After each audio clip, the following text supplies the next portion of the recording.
Hello, and welcome to part two of my Star Wars May the 4th stream of Star Wars Knights of the Old Republic. My name is Will, the Nerdy Nerf Herder. Happy to be back with you as we continue this playthrough of Star Wars Knights of the Old Republic, which I am going to announce will be a normal Monday stream for me going forward. We're going to do this on Monday afternoons at we're going to shoot for about 1:30 p.m. Eastern Standard Time for that stream. And whatever we don't get through today, I will continue to play on those days. While I will keep our evening streams to just chilled building times with Pokopia. So, thank you for joining me as we continue this May 4th celebration. Let us get to the game. So when we last left off, Mission Veo had just joined the party, and we were about to take on the Undercity and the sewers as we attempt to infiltrate the Hidden Beck base. Alright. So one of the things that we're going to do while we're down here is we've got these Sith patrols. We know they're investigating for the Republic escape pods, and we know they may have some Rakghoul serum on them. So we're going to try and get some Rakghoul serum. You there, civilian. This is a restricted area. What are you doing down here?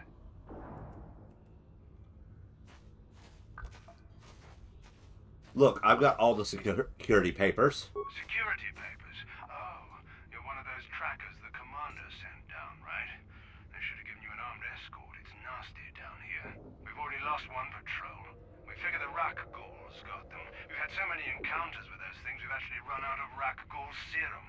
Plus, we've had several skirmishes with looters from those lower city swoop gangs. I'm telling you, we should just stay in the upper city where we're in control. You said you lost one patrol already? You just follow your orders and keep looking. Why don't you just give up the search? You're annoying me. Time to die.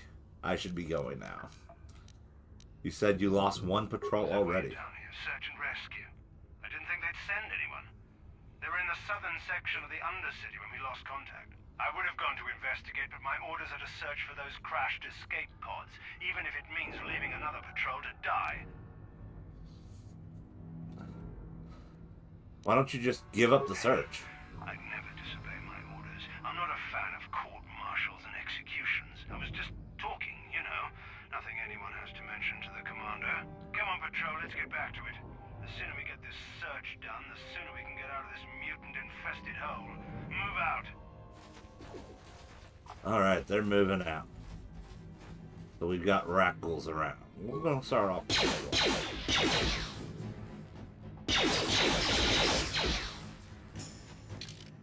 So naturally, having a party full of ranged, I end up in melee.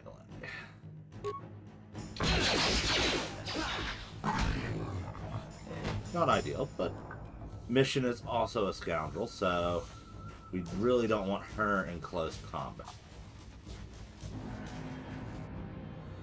Alright, we got more here on the right we're going to take on. Don't want to start off close range, so a lot of this will be swapping back and forth between weapons for this kind of series of combat. Once we get to lightsabers, you don't really need to switch that often. So we got one. We really want it on Heart. Heart has the most HP.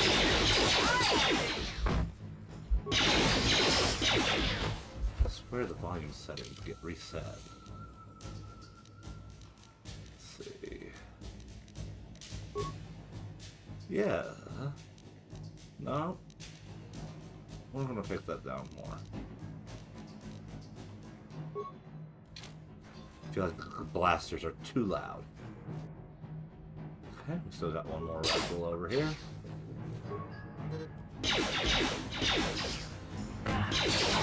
Yes, cards leisurely join the fight.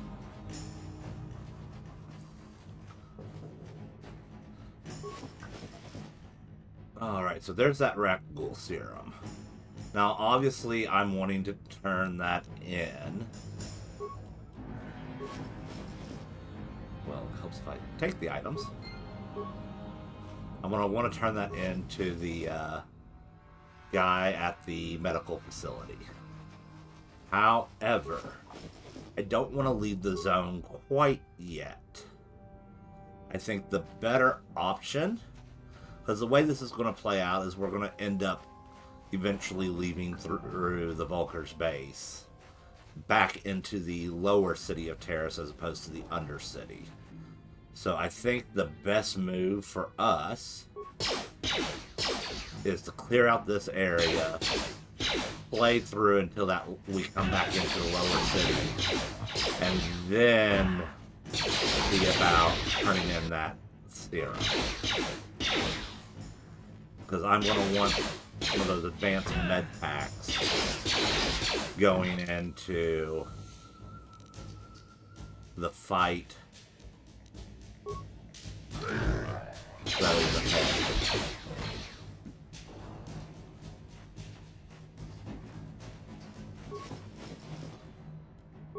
Means we're also going to explore the zone quite thoroughly. Because there's a lot of little trinkets to pick up. And we still have other encounters.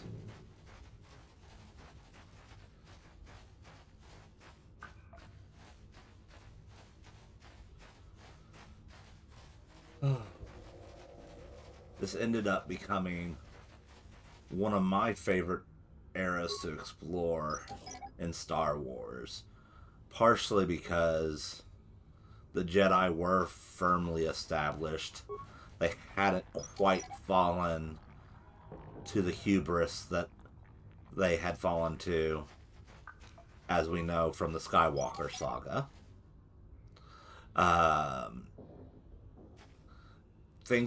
The galaxy seemed somewhat more dangerous in the Old Republic. Me. Please. I can feel it inside my skin. Something growing. Like some kind of hideous disease.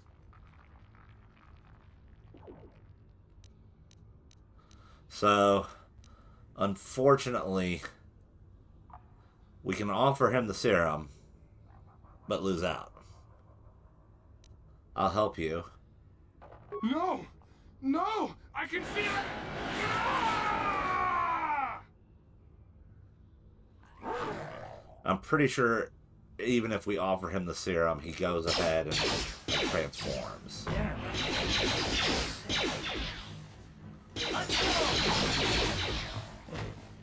The Karth is about to have some problems.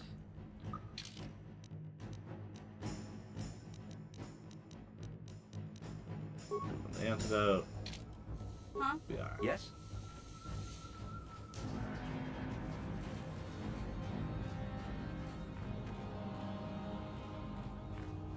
And we'll go around the other side.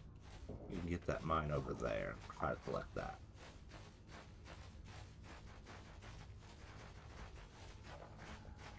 But there are a lot of monsters that are in this game that aren't really shown in the universe, and I think they do a good job of kind of implying that the power struggle with the Sith is so present that Jedi have been not complacent necessarily, but they have been recently overwhelmed. And that things in the world are just kind of dangerous. You had the Mandalorian Wars. You had that the Republic is recovering from in this. And you'll hear more about it as we move through the movie. Or, well, game, sorry. The real eye to this is this character here, Canderous. Don't move! I'm not afraid to use this blaster if I have to. Settle down, kid.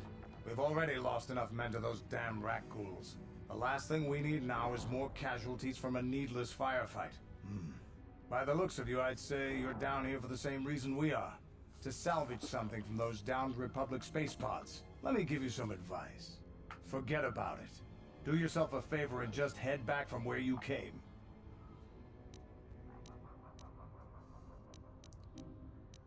This isn't a good place to stand around chatting. The Undercity is crawling with rat ghouls. I've already lost a half a dozen men to those monsters. Candace, I heard something. Over there in the shadows. Sounded like a rat ghoul. And if I recall, in Looks Legends like we've got continuity, company. Get those blasters ready, boys. they'd end up bringing rat ghouls back, and it was just like a nightmare for the people to deal with in the more modern era of Star Wars. Because it was something that had long been thought gone, vanished from existence, and then somebody finds this frozen version of the virus and brings it back. Damn. I told Davik this salvage mission was a bad idea. His men aren't trained for this kind of thing. I can't babysit them all. Okay, boys. We're getting out of here before I lose anyone else. I can't carry all this salvage back by myself. You'd be smart to get out of here as well. Even if you can handle the rat ghouls, I doubt there's anything worth finding anymore. Davik sent me down here with this motley crew to scavenge whatever we could from the Republic escape pods that crashed during the recent battle overhead. But the lower city gangs got here first. Anything worthwhile in those Republic pods is probably in their hands by now. Davik won't like that. What can you tell me about Davik? What do you know about the lower city gangs? So you're just going to run back to the surface like some coward. What are you, an off-worlder? Everyone knows Davik. He's a member of the Exchange. You know, the Interstellar Crime Syndicate. Smuggling, gambling, extortion. Davik controls it all here on Taris. That's why I'm working for him. But lately, the lower city gangs have been giving my boss some trouble. What do you know about the lower city gangs? This isn't really the best place to have these kinds of conversations. But I guess I could spare a couple of seconds for you. After all, you did help us out with those rat ghouls. The lower city is overrun with gangs. But the two most important ones are the Hidden Becks and the Black Vulkars. Used to be the Becks were the big dog and kept the others in line. But lately the Black Vulkars are moving in on Beck turf and challenging them for control.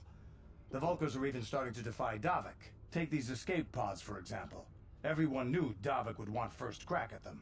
But I know for a fact those damn Vulkars have already sent their own salvage party down here. We're going to go with I better get going now. Come on, boys, let's move out. And of course, this won't be the last time we see Candace.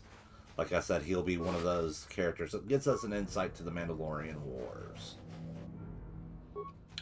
Now, I will admit, I did not get into Star Wars book series as a kid or as an adult as much as I did other series. Largely because everything seems so far established in what was there when I was really of the age to start reading them. So I've had to kind of piece apart my lore by, of course, watching lore dive videos on them, and just kind of like reading summaries of certain things that have happened in the extended universe. And then, of course, I've got all the lore that comes with this game and KotOR 2, as well as the animated series and the various movies for the Star Wars franchise. My first exposure to Star Wars was, I was about 7 years old when I saw A New Hope for the first time. And then we followed it up with Empire Strikes Back. And the Wampa terrified me. Just the effects of that and just how big and scary looking it was. And nowadays it's kind of like you look at that and it's like, oh, those special effects haven't aged the best, but for being a guy in a costume, they weren't bad. Alrighty, so we are with Mission. We're going to go with Treat Injury. So with the way they built Mission to start off, they already gave her dueling, which kind of puts her wanting to be a single blaster or single battle rifle wielder. She is a little weak at this point in the game. And as much as I hate to say it, we're going to add toughness. It's just the feat that keeps on giving. Every level you get at least 1 more HP. And in this game, that HP, 1 more HP can be the difference with how much time you have to heal. So I think it is worth it, especially early on with where we are going next, because those big melee attacks, let's see, got turned around during the cutscene, yep. Those big melee attacks that the Gamorrean guards have will down quickly. So I want to get something that can help survive a little bit longer here. You asked for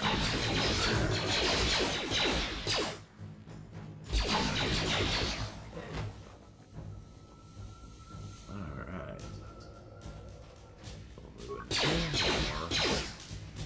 Helps if I get out of it.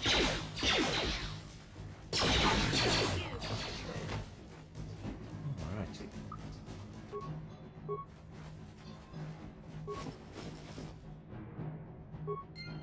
So we've got the apprentice journal.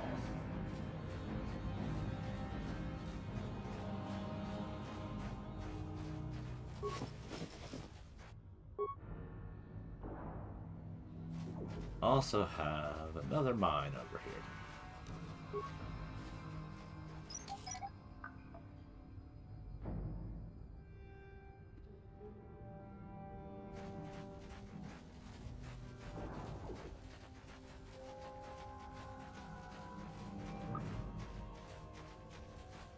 As we kind of move through this, there will be certain times where it's like, oh, do I keep pushing forward? Or do I backtrack and take care of this now? I think this is one of those instances where backtracking now pays off a little bit. Just from a lore standpoint. So we're going to go back here and we're going to talk to Rookhill. And let him have this first journal, because you get dialogue options here. Greetings once more, Upworlder. Do you bring news of my apprentice? Have you discovered her fate and proved yourself to be a true savior of my people? Your apprentice is dead. I have her journal. It is as I feared, then.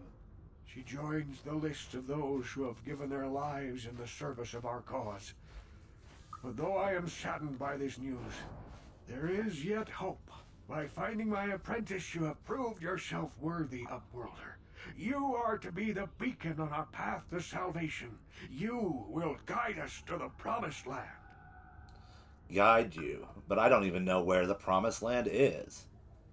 I think you have me confused for somebody else. Hold on a second, I'm not guiding anybody anywhere.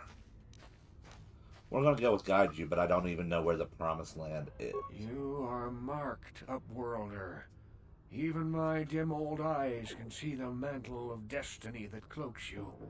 Perhaps old Rookhill knows you better than you know yourself. I am old. I have lived 100 years in the Undercity, cast down into the darkness. I know the legends and history of our people, and now you must learn it too. Very well. Tell me the history of your people. The great city of Taris covers the entire surface of this planet. There is no land to grow food. Kelp harvests and the creatures of the sea are our only food source. A century ago, rising levels of toxic pollution poisoned the oceans, and famine swept the planet. The rich hoarded food for their own use, and the poor were left to starve and die. From what I've seen of Terrace, it doesn't look like much has changed. Except for the upper city, people here are just as bad off as the poor in your little history. But the poor rose up against this tyranny, and civil war engulfed the planet. Millions died in the fighting, and huge sections of Taris were destroyed or abandoned. The rebellion was crushed in the end. Thousands were taken prisoner. The jails could not hold them all. and so the practice of banishing all prisoners to the Undercity was born. Is that how you came to be down here? And what does this have to do with me? Are you getting to the point soon? We're going to go with, is this how you came to be down here? Because I think this will touch on a point on the lore here. Many brave men and women were banished here to the Undercity for their part in the rebellion. People like my father and grandfather were cast down, along with their families. What did you expect? If they could get away with it, the Teresian nobles would stuff their own mothers down here to make more room in the upper city.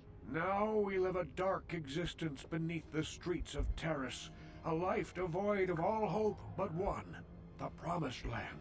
And you will be the one to show us the way to get there. The Promised Land, what is that? How can I lead you to the Promised Land when I don't even know what it is?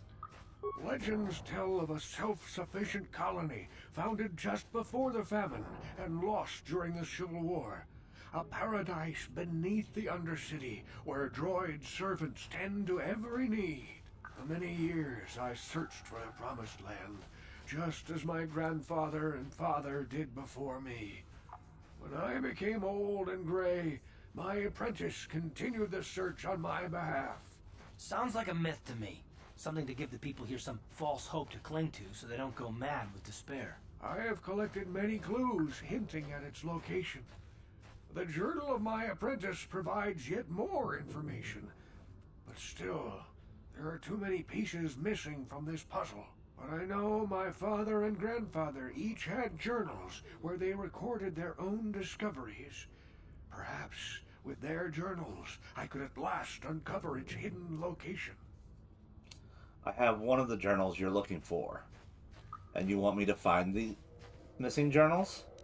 And what will I get if I find these missing journals for you? And I'm not wasting my time looking for these journals. We're going to go with... I have one of the journals you're looking for. Yes, Upworlder. Well done. However, I see that this journal alone does not have enough clues for me to solve this mystery. Too many pieces are still missing. I'm afraid that only with all three journals, my grandfather's, my father's, and my apprentice's, will I be able to discover the location of the Promised Land. I will leave this journal with you for safekeeping for now. Perhaps it will aid you in your search for the others. I wish you luck, Upworlder, for the sake of the entire village. Alrighty.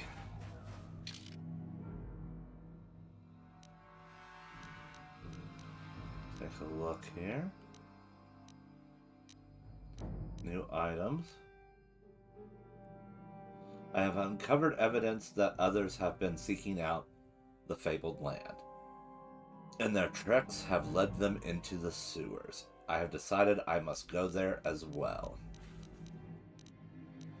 Alrighty.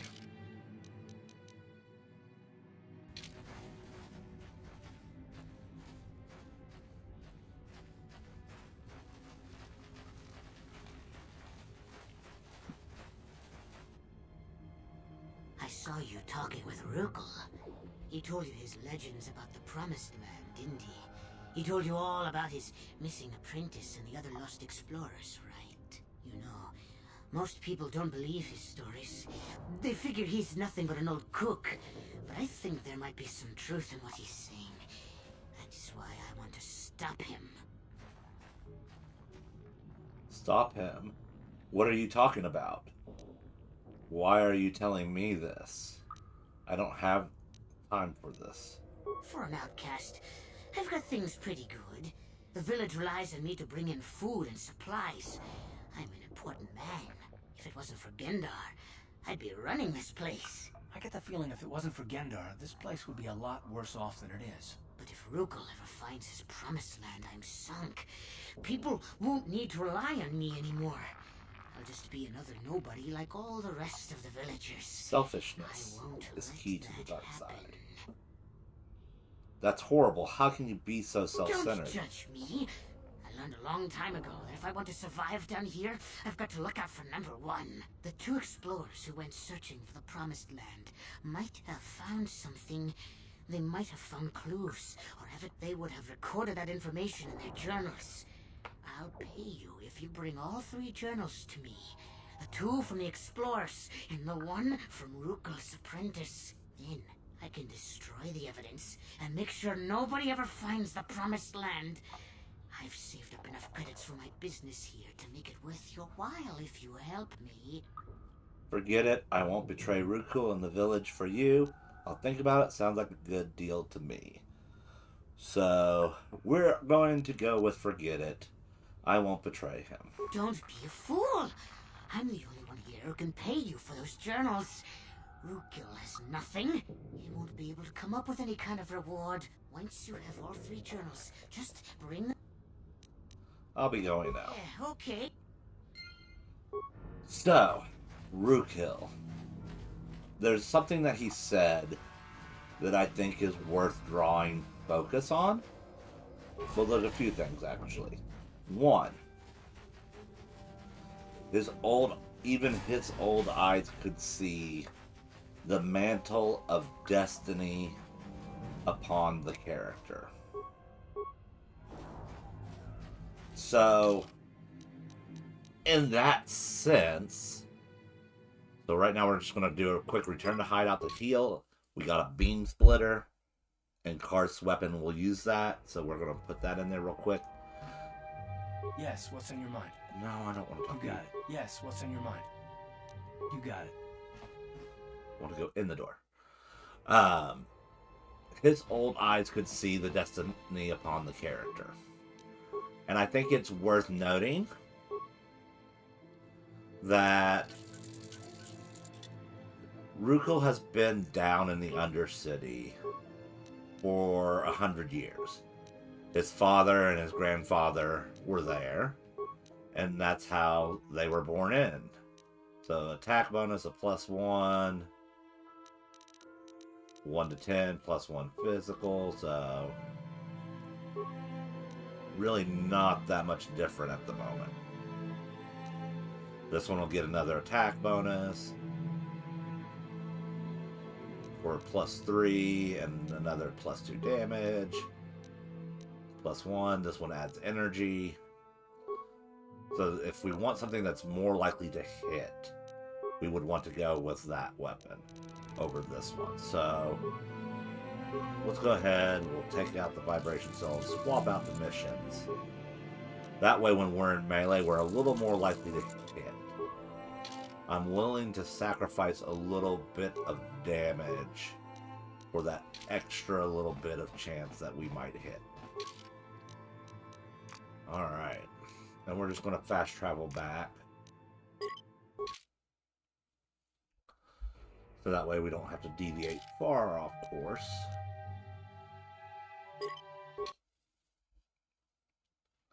So, he's been down here 100 years. They don't see much life coming into the Undercity outside of criminals. So, one could make the judgment that perhaps the Jedi in this time period are not as aware of injustice in the galaxy as they perhaps should be as well. When you've got a grand injustice going on all over the place, it's harder to be. But if the Jedi did not come here to the Undercity, anytime they've been here, then anyone in the Undercity who was Force sensitive would not have been discovered by the Jedi. For the old man Rukel to see an aura of destiny surrounding the character can be implied to be Force sensitivity. Without the, then why isn't he already a Jedi? Well, we don't need to be a Jedi to be Force sensitive. All of us have the Force within us. The Force exists inside every living being. That is what Obi-Wan teaches Luke. So, we then look at Qui-Gon. Midichlorians are in all of us, and they are what determine our ability to feel the Force. Obi-Wan had a low midichlorian count. He was borderline in the lore for his midichlorian count, and almost did not make it from being a youngling to a Padawan if it had not been for Qui-Gon to take him on as an apprentice. And he would end up a master on the Jedi Council. So midichlorians exist as a conduit. The more midichlorians you have, the easier it is to do something. It's not a lack of the Force in the individual. It's the ability to channel it. So, one could make the argument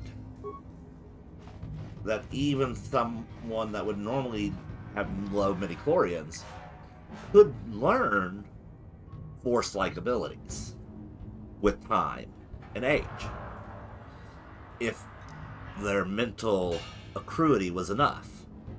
Their focus is what determines your reality with a lot of Force wielders. That and the will of the Force. So, you could make the argument that Rukel, never having been trained in the Force, and being Force sensitive, was able to see that mantle of destiny around the character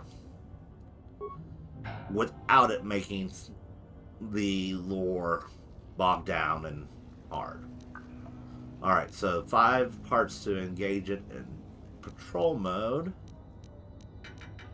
3 for targeting, weapons, and shields.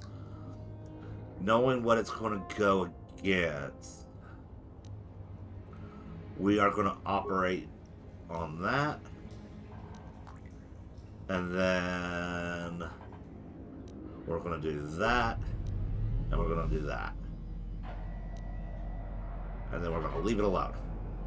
And that puts that droid in control mode. And done all that. So we're right by the Gamorrean guard. Or Gamorrean bounty hunters, or slavers, or whatever.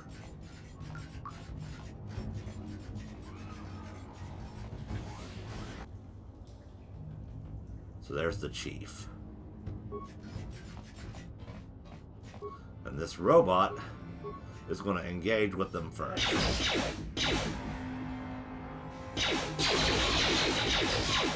Which gives us the ability to...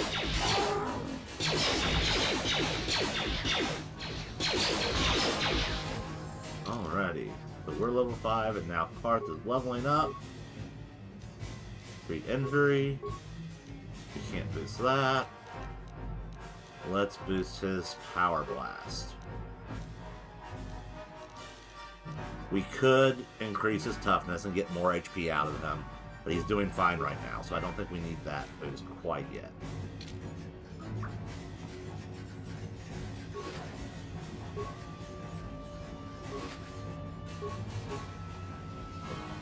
The droid. Alright, the droid's just chilling.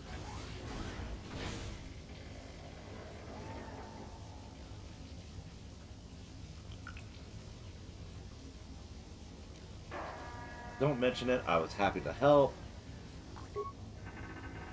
I'm sure, mission, this is an issue of great importance to me because of our great physical strength. Wookiees are being used as slave labor. They see us as brutes and animals to be exploited.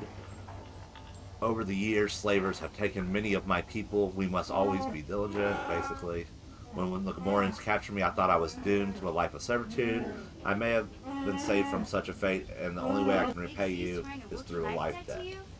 Wow, this is major. Do you realize what it means? It's some kind of loyalty vow, isn't it? I'm not sure. Let me guess, it means I got a walking carpet following me for the rest of my days. I've always wanted a Wookiee slave.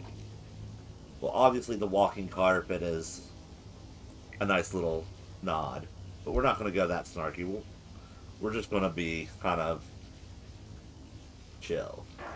A life debt is the most solemn vow a Wookiee can make. It means he'll stay by your side for the rest of your life. Wherever you go, whatever you do, Zalbar will be with you.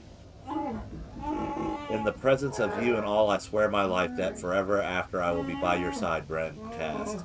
May my vow be as strong as the roots of the great Roshire trees of Kashyyyk. I am honored to accept this vow. I don't want a Wookiee following me around all the time. I don't suppose there's any way I can get out of this. We're going to be honored. I guess this means you're stuck with me, too. Wherever Big Z goes, I'm going. I almost lost you once. It's not going to happen again. I'm glad to have you aboard, Mission. Great, a Wookiee and a snot-nosed punk. Why won't this nightmare end? I'm going to go with I'm glad to have you on board, Mission. So, I guess I still owe you one secret path into the Vulcan base. That was the deal, wasn't it? Don't worry. I know a back door into that scum den.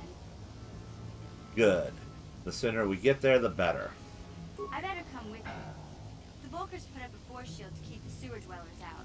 I'm one of the only non-Vulkars on Terrace who can get you past it. I can't remember exactly how to get there, but I know it was somewhere here in the sewers. Over to the northeast, if I remember right. I just hope the Rancor monster isn't still there. Rancor. Are you serious? Whoa, nobody said anything about a Rancor monster. A Rancor monster? Good. I'm spoiling for a fight. There used to be a Rancor monster that made its nest in that part of the sewers. Pretty much eats anything it can get its claws on. That thing is huge! Luckily, Rancors aren't too bright. I was able to sneak past it before, so I'm sure we'll figure something out. That is, unless you want to change your mind. That's not really an option. Let's go. Okay then, off we go. Like I said, somewhere to the southeast. Just look for the force shield, and we'll know we're there. Zalbar has joined the party. Alrighty. So right now, if we put Zalbar in the party, he would serve as a good melee option for us. However, we're going to keep with Karth because not letting them get close is a good idea right now.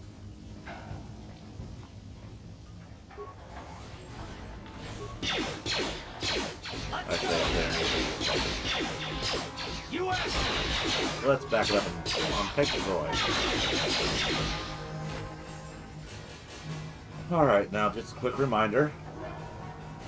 Now that we have sneak attack level 3, we are not leveling up. So that level up for my character is something that we're not going to worry about. No problem. We're going to pretend it doesn't exist. Okay, not.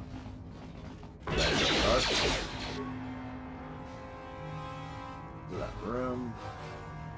Beam record. Target the normal rescue first. We can't have that antidote. And then we'll use a med. Hey, Karth, you're a pilot for the Republic, right? You've been all over the galaxy, I bet, right? So tell me, how would you rate Taurus compared to other worlds you've seen? To be honest, Mission, Terrace would rate pretty low. Prejudice, the rich spoiling themselves while the poor are crushed beneath them. It's not a pretty picture. Yeah, It is but not that's in a Karth. sense the Sith occupation. Before that, well, I guess it wasn't all that different, really. Maybe Taurus ain't as great as I thought, you know? Trust me, Mission, there are a lot of worlds better than Terrace. There are worse, too, but Terrace is no place for a kid to live on her own. Even a kid who's got a Wookiee to look out for. Hey, I ain't no kid. I look out for Zalbar as much as he looks out for me. Big Z's my friend, not my babysitter. Jeez, I come ask you a question, you give me a lecture. Don't you snap at me, Missy. You want a lecture? How's this? Only bratty little children fly off the handle because of a simple comment. Settle down right now, both of you. I don't have to listen to you, Karth. You ain't my father, though you're sure old enough to be. So keep your lectures inside your withered old head, because I don't need them. And I sure as hell don't need this. Let's just drop it and get back to what we were doing. Alright. So, yes. I love... I forgot to hit recover. Bummer, I could have sold that. Okay.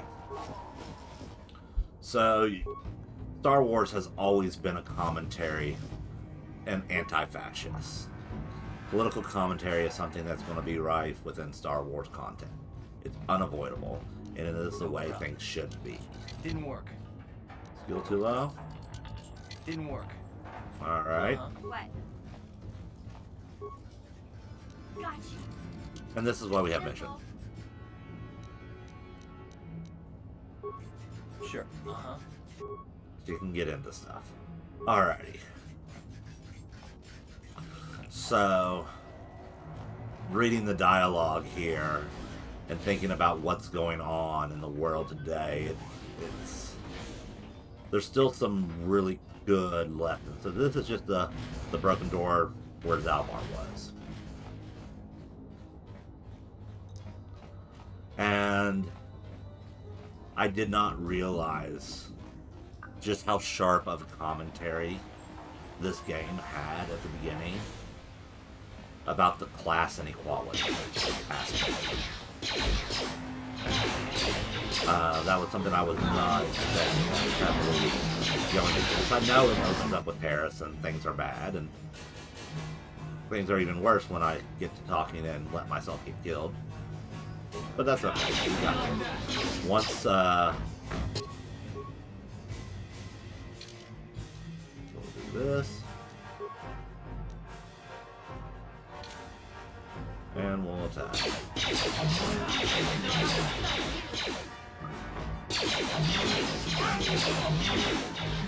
And that should teach me to pay more attention to my HP. So give it a moment. What? Come back to. Let's see here. Ooh, we can return to hideout. That will do a quick heal. And we got a new upgradable weapon. An upgrade piece.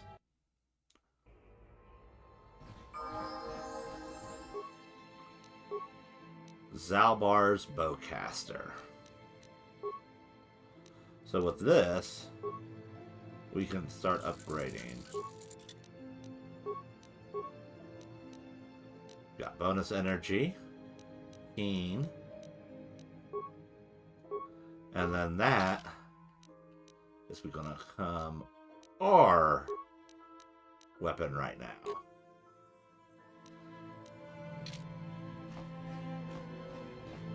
Alright.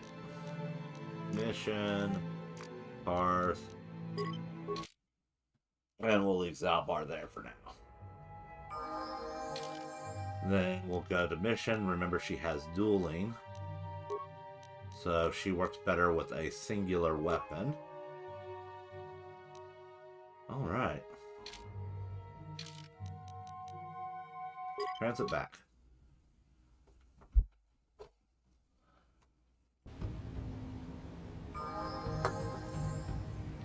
But yeah, the social commentary in this game, I feel like is very on point and needed for this time period. So naturally, by doing that, we have brought the enemies back. Choke point them again.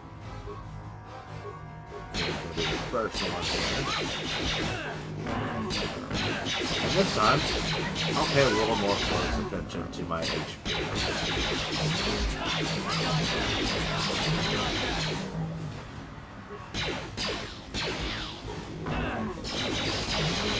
Alright.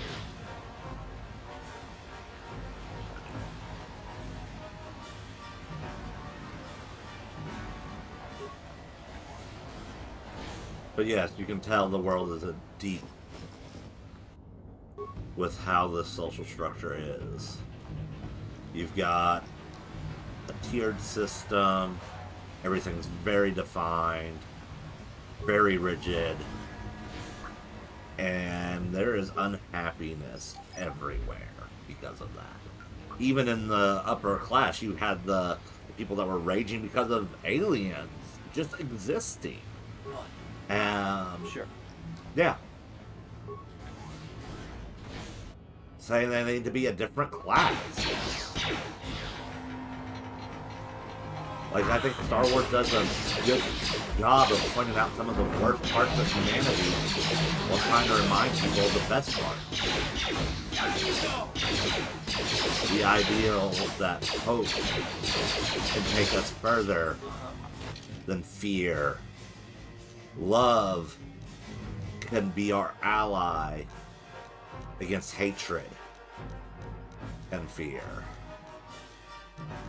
The willingness to stand up for what is right simply because it is right. Yes. And then they wonder how my generation ended up in the kind of position that we are. You exposed us to content like this.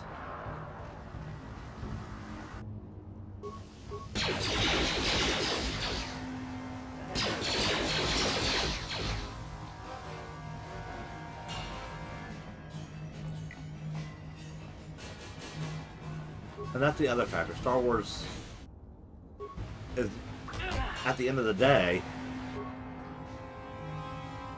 a children's story.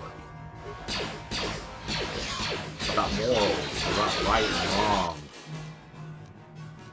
And each generation has had its Star Wars. You take a look at generations older than me when they first got Star Wars. They loved it. When Empire Strikes Back came out, mixed reviews.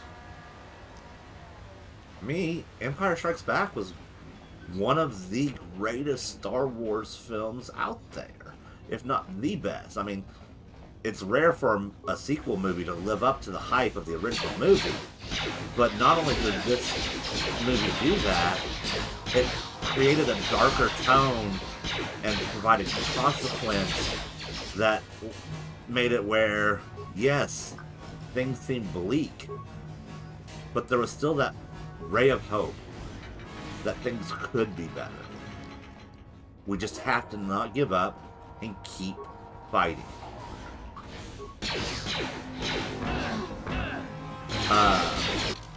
Hate poison. We almost may have to go back to the medical center just for a solution to poison.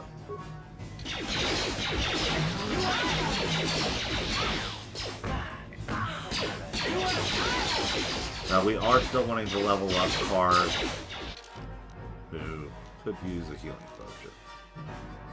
Sorry, med pack. And we'll go ahead and give them.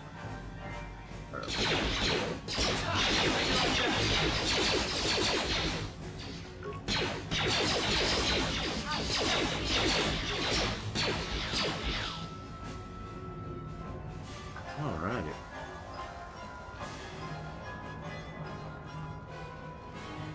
Outcast Corpse. Promised Land Journal.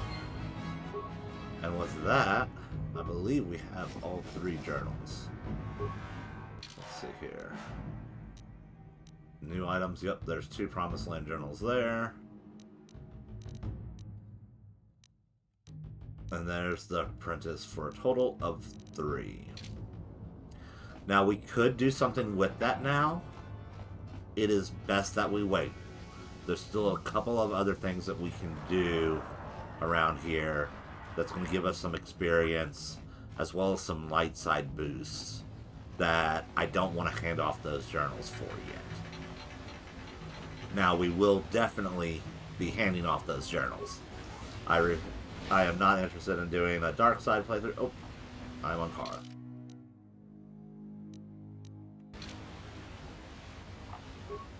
No. Alright. Recover mine.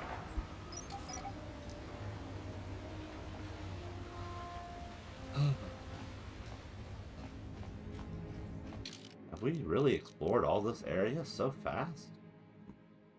Well, all but one area, really. Never mind. And that's the weird force field. And see, this is where we started. What is it that go? Alright. Which means mission will now talk to us. If we interact with this. You won't be able to get that computer to lower the energy fields unless you know the proper codes. Lucky for you, I've got them. I picked them off the pocket of a black Volker who had a little too much to drink in the cantina one night. Here, let me get that energy field down for you.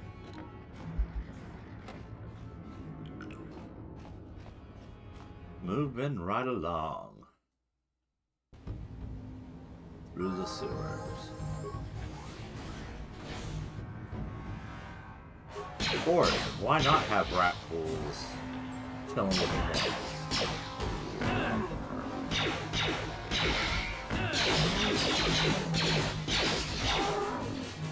No, focus on the rat pools. Orion hit hard, but they don't poison us.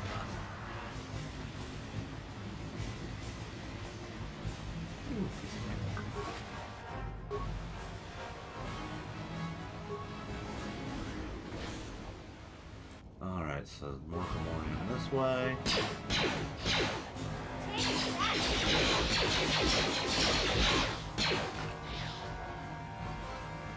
Move the bodies. Sure, no. I think this will end up being the path that goes where we need to go.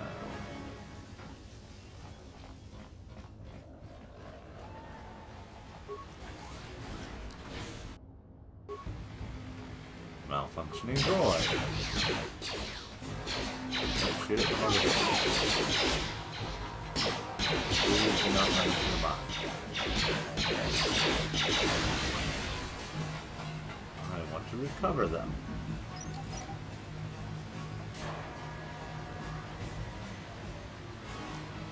Alrighty.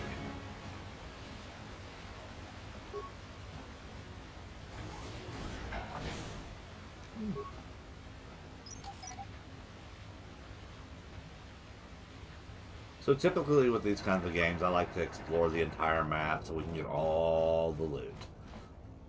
Alright, so there's a 7 arm down there, which means that is our final destination. So we're going to backtrack a moment to get some more loot.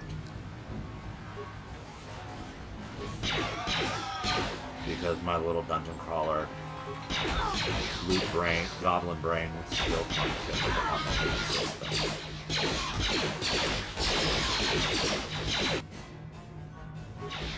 Cars finally fell. I suppose we should work back and do the healing thing again. Seems like such a waste.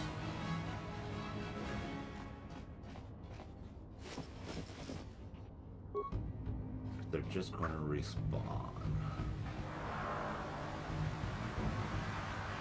And put him in that state again. So let's see here.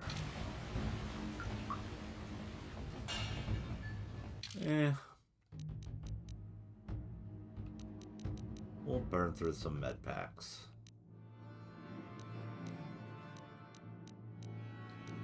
It's probably not the best solution.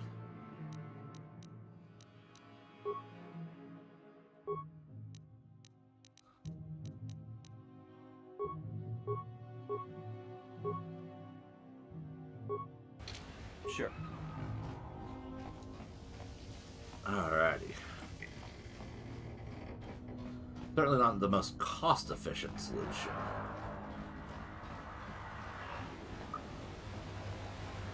When we might need those med packs in the future. I just don't want to fight it again. And while fighting again would be more experience, and one can make the argument that experience points drives this game, but the reality of it is, this game has a level cap of 20. And that level 20 level cap Well, we're going to hit that.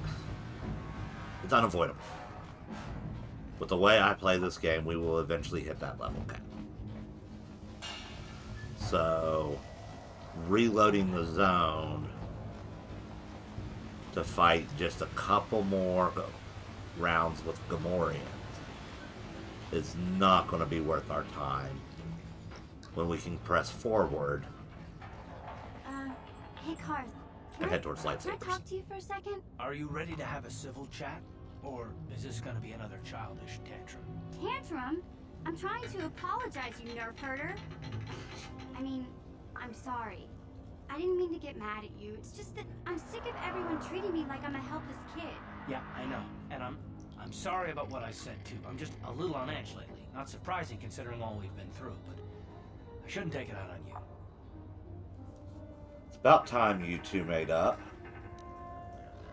Well, it's with all the apologies. I was hoping for another fight. We're going to go with about time you two made up. Mission, you have to know that we don't think you're helpless. I mean, look where we are. Look at what we're doing. You're not just along for the ride. We need you. You really mean it, don't you? Nobody's ever said anything like that to me before. Not even Big Z. He might think it, but he's not really one for words, you know. Thanks, Karth. Well, that's no big deal. I mean, I know how it is. Sometimes you just need to hear a few words of encouragement. Kids are like that. Kids are like that? Listen, you... Oh, I get it. Okay, you got me. You're pretty funny, Karth. For an old guy.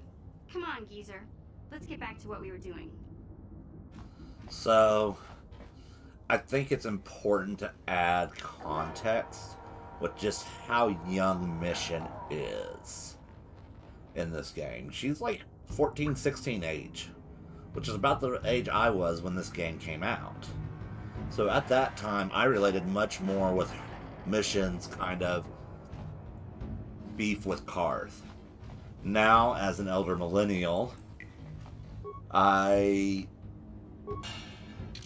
empathize with Karth's point of view a little more. He's a little jaded.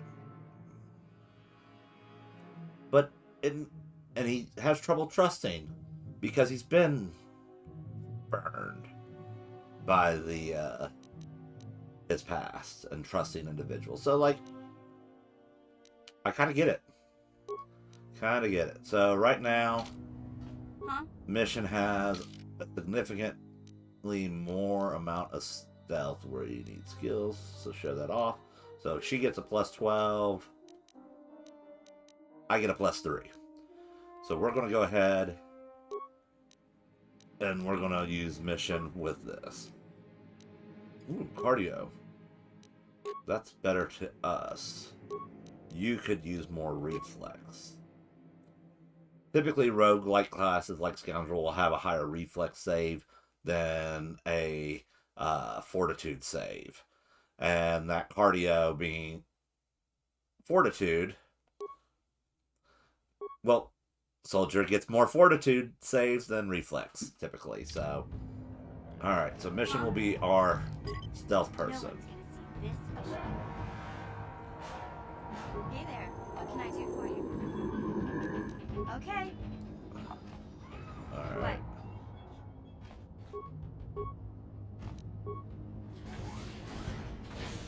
No Stealth. one's gonna see this mission. So, new items. Beck Datapad. This datapad seems to be detailed. The hidden Beck had to get into the Black Vulcar base. Of note the following. We have synthesized a substance with an odor that resembles a favorite prey of Rancors. If we place the bait properly, we can lure the Rancor into eating something lethal enough to kill it. So there's really no way for us to fight this giant Rancor and survive at this state of the game. But we do have this corpse pile. And we can give it items. And some of the things that we can give it Or maybe like a frag grenade.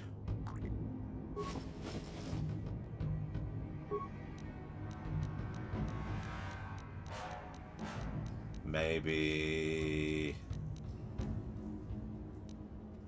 a frag mine.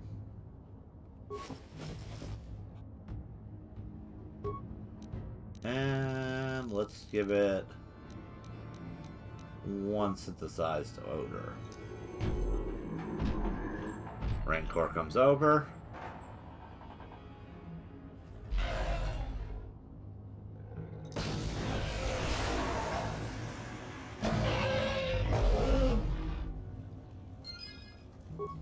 And Rancor is down. And we wish to turn off solar. Ready? Sure.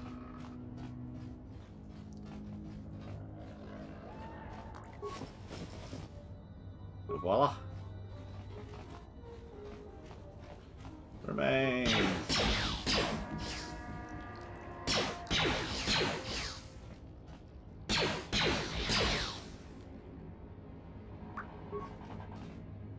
Unfortunately, all it does is let us get rid of the Rancor body.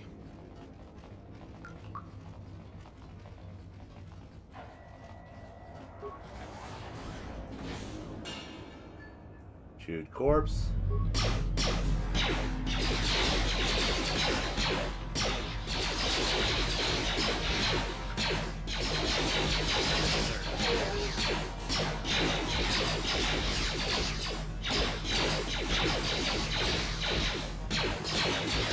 As you can tell, we finally hit the Volker base here.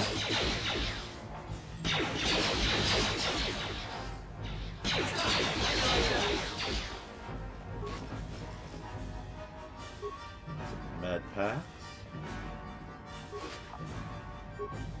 Energy shield.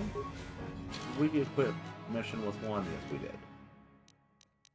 Still don't have any gloves or any extra. Alright. What? And into the Black Volker base we go.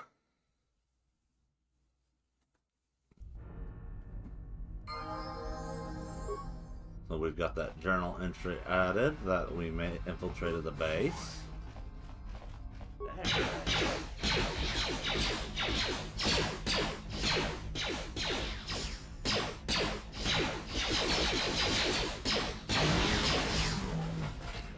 Pick up the droid.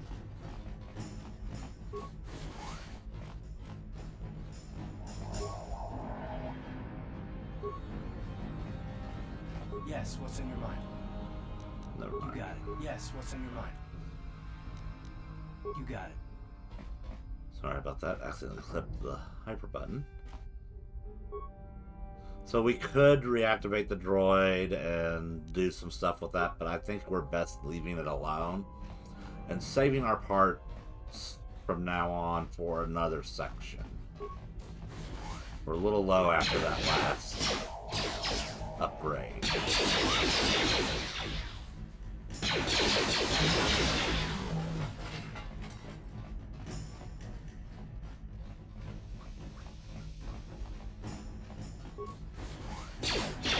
I heard, I bet.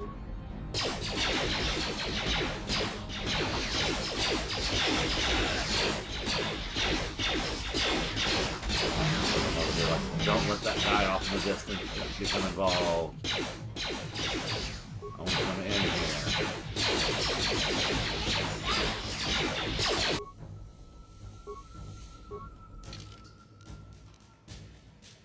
Alright. Go ahead and give her a med pack. And go ahead and use one ourselves.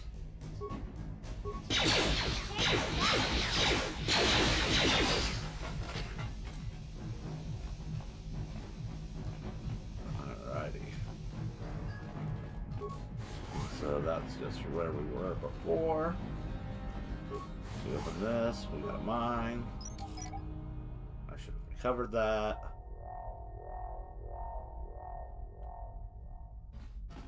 Oh well. Get the supplies. Into the next room. Even the cook doesn't like us.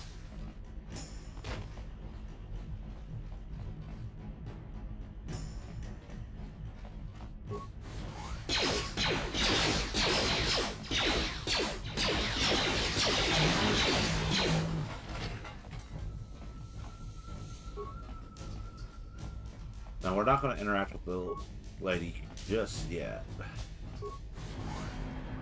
But this is where we were before. I'm going to let the waitress be for a moment longer.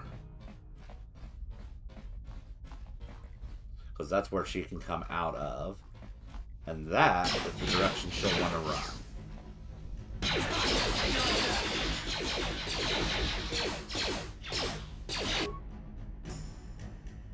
Really? Down you go!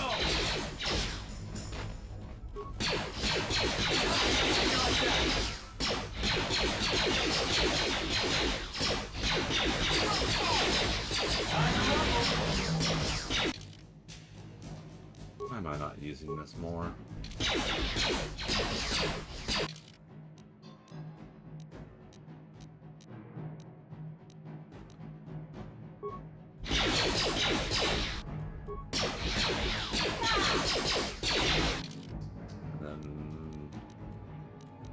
Bed pack. Open up those remains. And then this, where the cook was. Armory. Security panel. Remains. So there's now no one between us and the exit.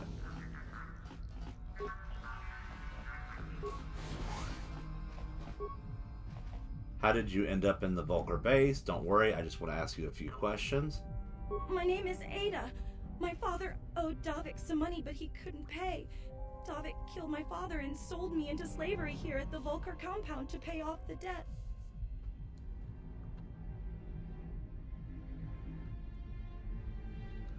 Thank you for bringing people in there.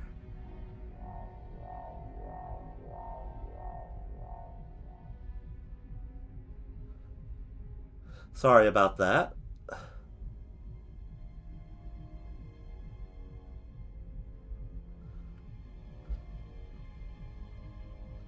Thank you for joining us, Eleanor.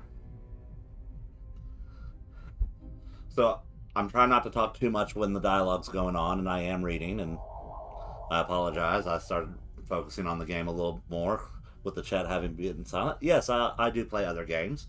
I play Pokopia typically. Pokemon is a big thing, Zelda games, though I have only recently started streaming my games. So real quick, don't worry, I just want to ask you a few questions, better give me some information. Leaving you alive is too risky. If I let you go, can you find your way out of here? We're going to let her go. Now that you killed the guards who were supposed to watch me, I think I could find my way out of here. So, Eleanor, typically I do stream Pokopia on Tuesdays, Thursdays, and Fridays, 10:30 p.m. Eastern Standard Time. And then I just do kind of like a chill, laid back, build with me and chit chat. And I am open to other games. I do want to do some shiny hunting here soon. I'm free to go. But having just recently started streaming, that's kind of been my focus point as I start. I can repay you. Thank you. Thank you. I have to get out of here before any of the Vulgar see me. Yeah. I am just starting, so try to remember the golden rule, be kind.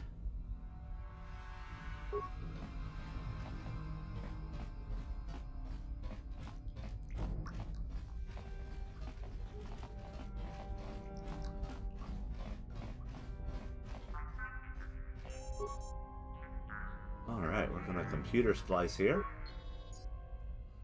And we're going to access the security cameras. And we're going to take a look in the barracks. So that's a lot of guys to fight.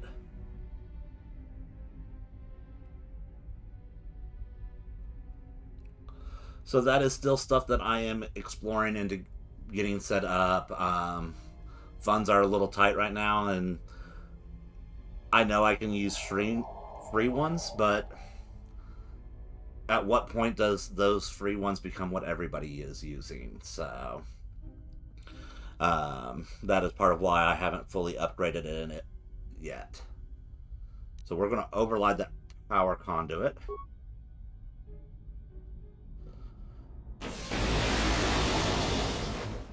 So today, let's see, Friday was our 7th day since I started streaming. So I am still very new here. And I do plan on upgrading and getting stuff getting a little more polished. It just takes time. I'm still learning all the settings and everything. Alright, so that killed most of them. Let's take a look at the rec room. Pool. Garage elevator. Alright. Control room.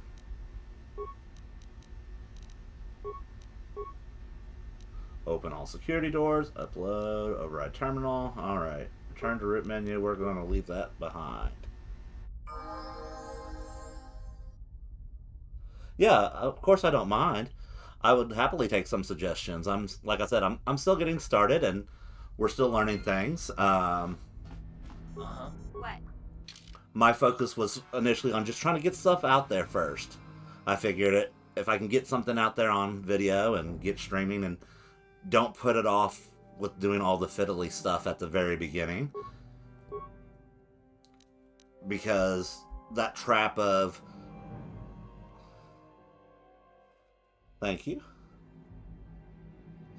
I will get to a Discord here in a while. I haven't actually set up my Discord yet, so we'll get there. I know it is a preferred way of communication for most.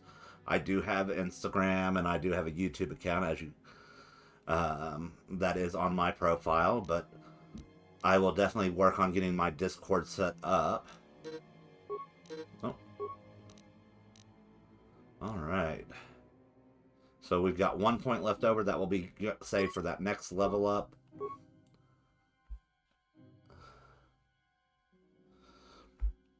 Once I get that set up, I will definitely look into that for you, Eleanor. I do need to get it set up first, though. So bear with me on that. Alrighty. Yes? What? So we're going to keep on moving here.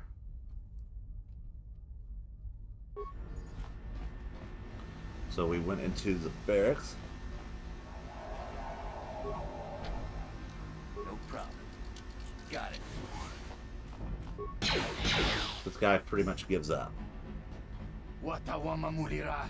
Once I get it set up, I can add you on there.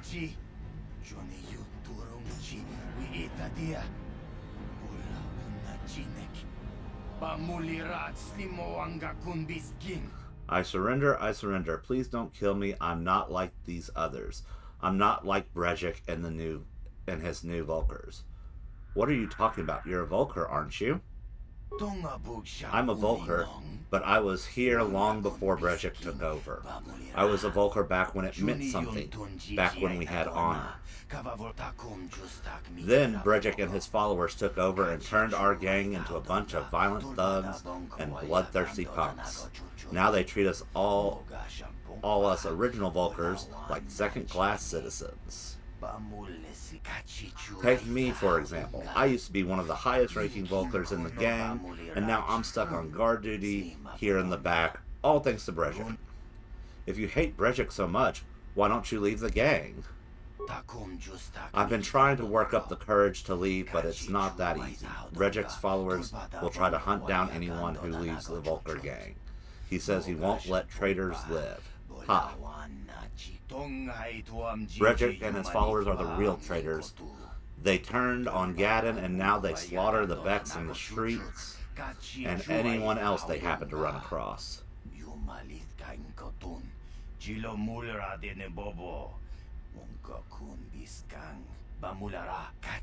Brejik knows anyone with character will never willingly follow a leader like him, so he uses brutality and violence to stay in power. I'm going to let you live. Go on, get out of here. So we're doing light side, so we're doing that. Thanks a lot, and don't worry, I won't cause any trouble for you on the way out. In fact, I hope you take Brejik and his Volkers down. Get back here. Put some items here. And now let's go open this armory.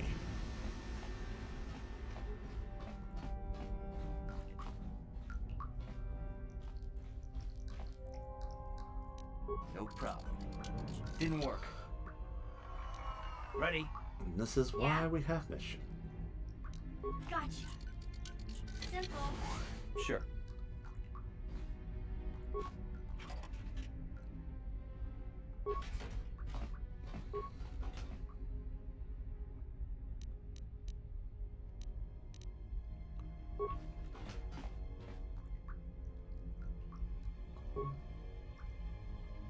Alrighty.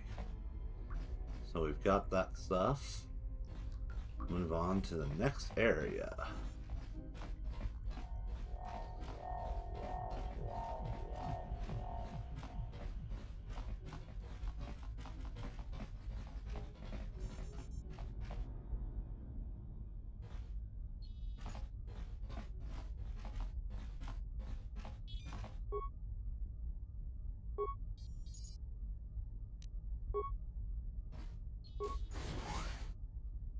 Alrighty.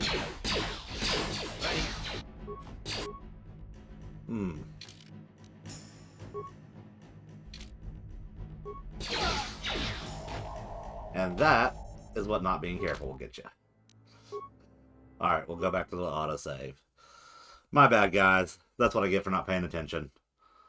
I forgot one of the steps for dealing with those. We'll make this quick. I apologize.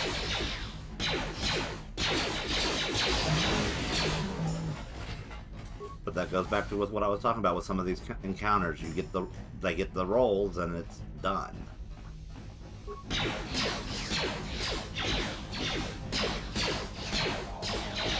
You asked for this. But where I'm going to be going through it a little faster, we won't read through all of the dialogue.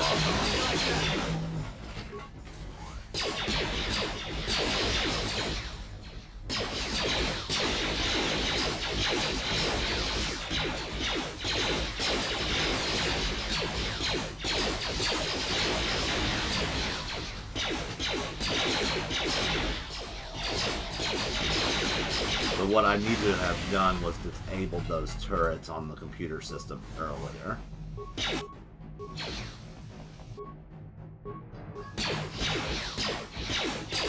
And that makes that so much easier.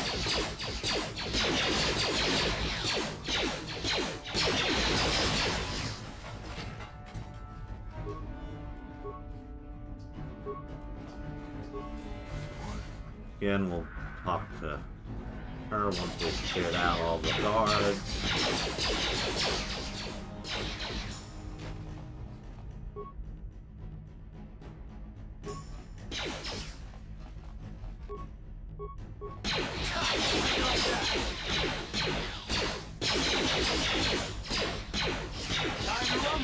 So yeah, Kart's viewpoint on the world is a lot easier to understand as an adult. He's a lot more jaded. He's got a lot of things kind of weighing him down. I'm not saying that he's a perfect adult by any stretch, and I think you'll see 100% as we kind of play through this game just how imperfect he is. Ready? Right, mission.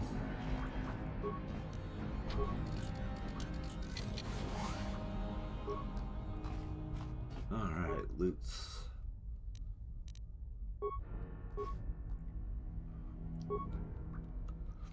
You know, it'd probably be a good idea for me to actually see what loot's usable. Make sure I am keeping the best option for what I've got. So, he can use this military suit. Yes! This max dex bonus is nice. We're going to do that so we can get mission into this Republic mod armor. So this blaster rifle, disruptor rifle, that will ignore armor.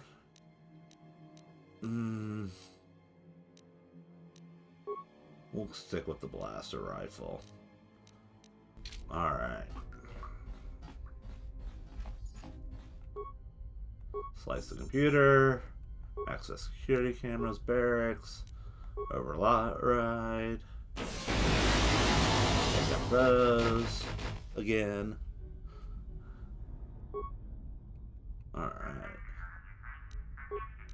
Then we need to look at the garage elevator. Shut down that security system. There we go.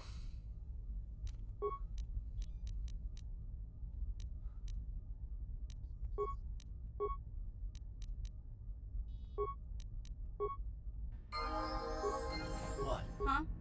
Level up mission again.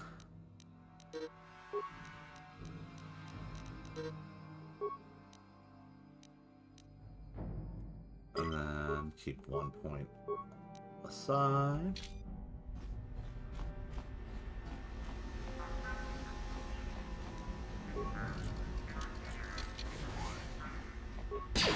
Again, this guy's gonna give up.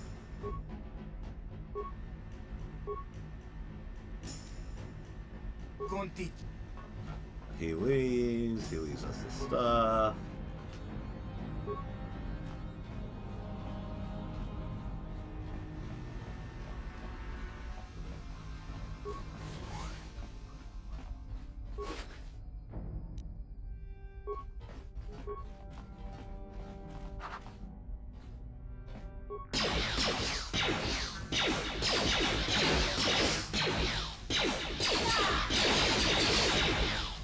Alright, let's loot some remains.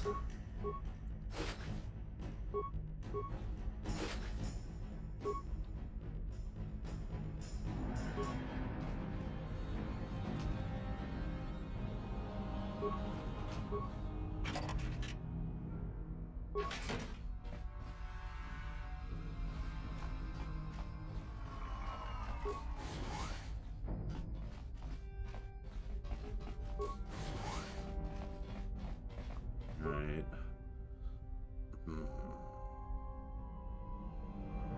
Leave it alone. So, solo mode. And then, we'll use a med pack. Come back up. And use an antidote kit. And another bed pack. And that gets us back without having to waste our parts. Did I get that other? Yeah.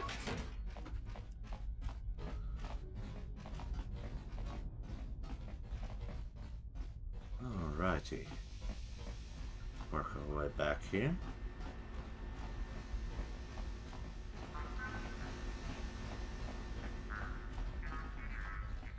We still have to kill the cook.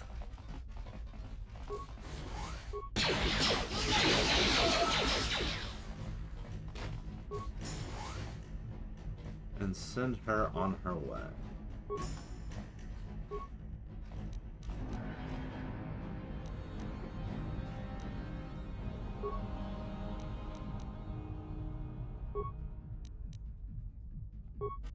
Alright, we got her on her way. What? Of course, you need a med pack. Huh? Sure. Alright.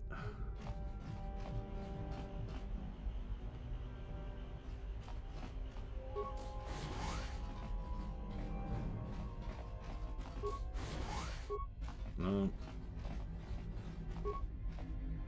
Get those supplies though.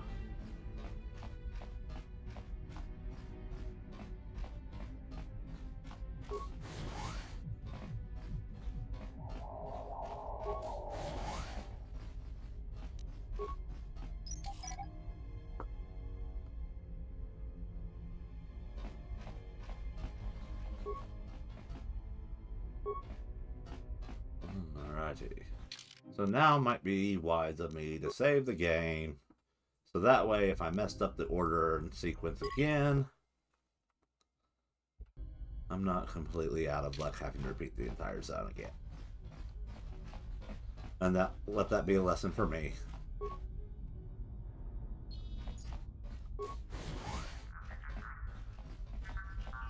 Alright. So the reason I held the parts is eventually we want to program a droid to ram into those doors over there, if we can. Leave it alone. Leave it alone. We want to take out that Vulcan control droid.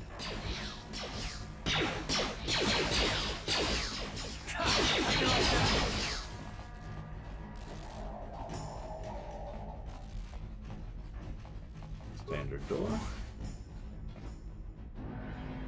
And loading dock. Huh? So if we take mission here, and we have her use security, Darn it. impossible. What? What?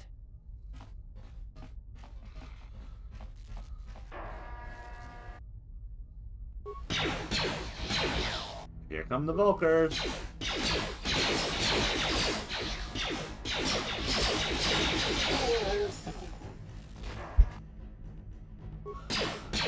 Oh, there's the rocket.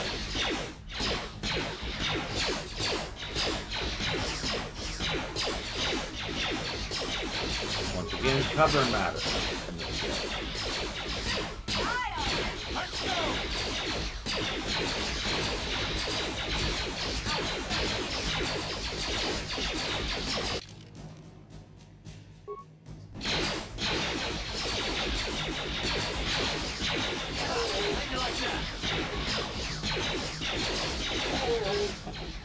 Alright. Yeah? Marth. You could use one of these. Yes.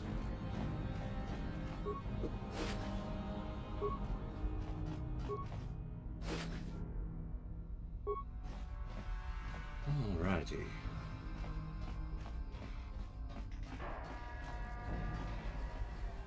I think it's this one. Reprogram to RAM. Okay, so we need one more part. Let's see if we can get one more part to ram those doors before we leave the zone.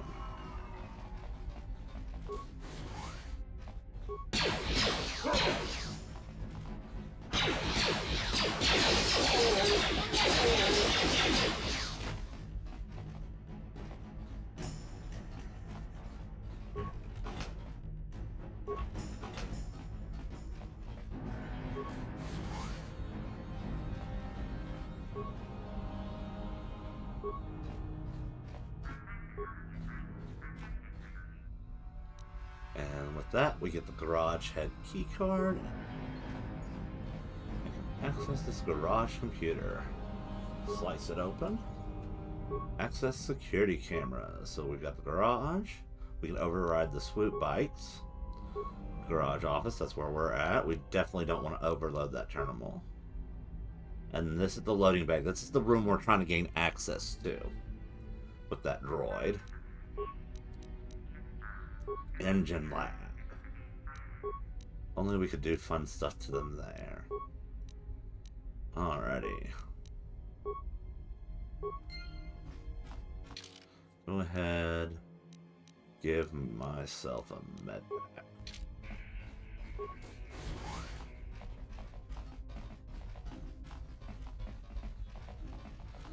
Trying to maintain that balance between... Okay. Using a med pack when it's needed versus overusage.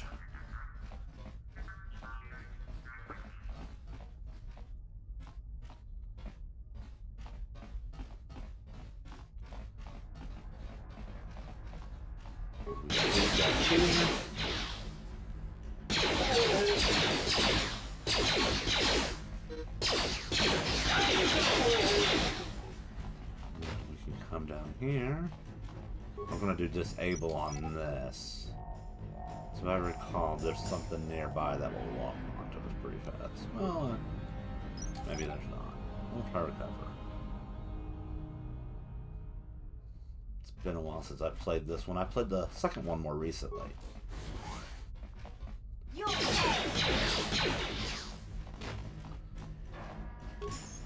Admittedly, that's partially because I've been delaying playing this one, thinking that we were going to get the remake soon. But every year around May, I gotta play at least one Star Wars game.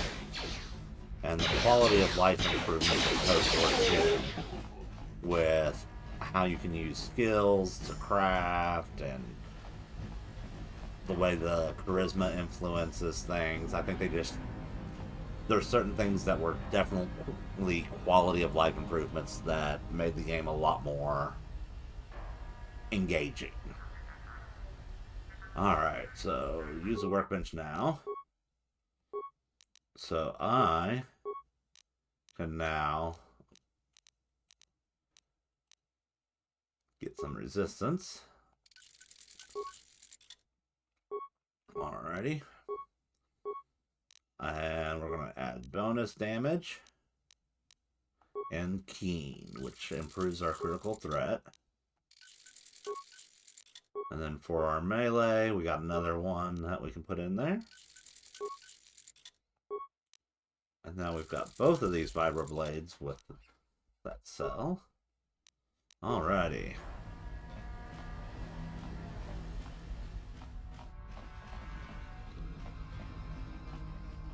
So this next fight can be a little hairy.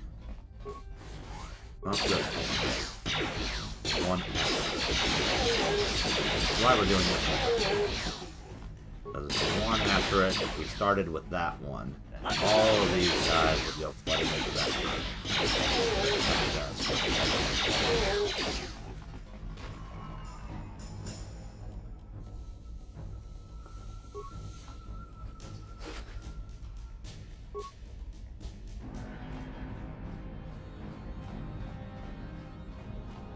Alrighty.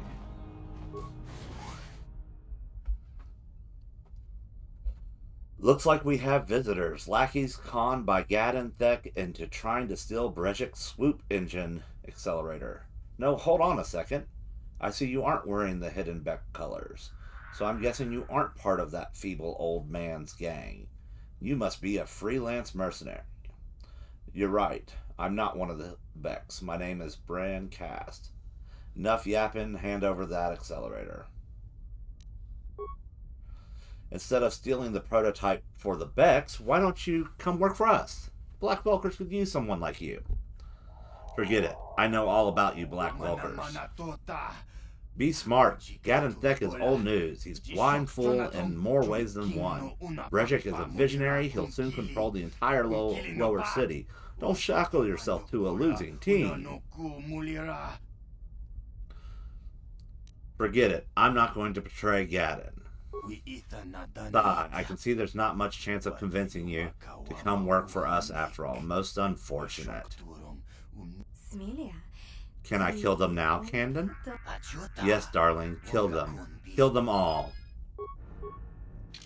So just like them, we're going to activate our energy shield here. And then I think the smart move is a frag grenade.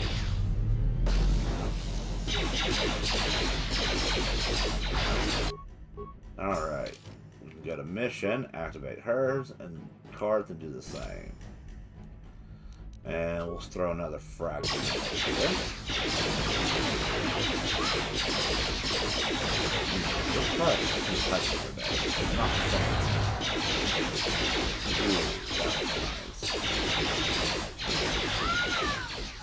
Okay, he's down. He's one of the harder ones.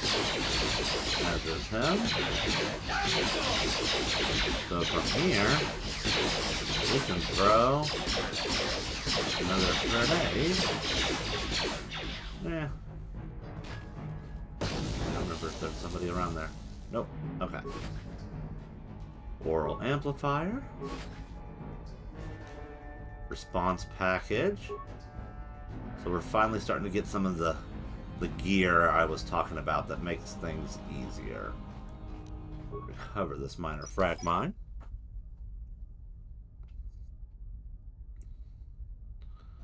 Recover the swoop prototype. Huh? What?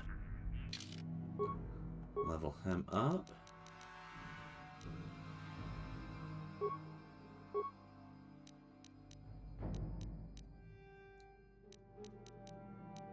We can't do Power Blast. But we can add Rapid Shot. Alright, so equipment. Will +2, awareness.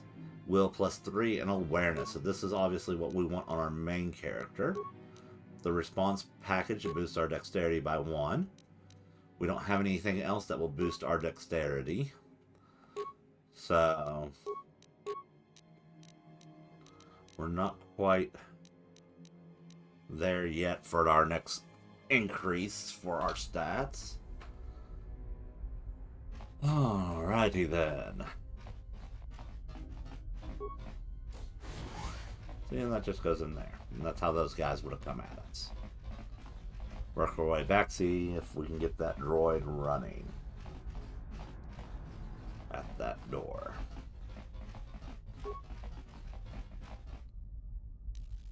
Alright. Reprogram it to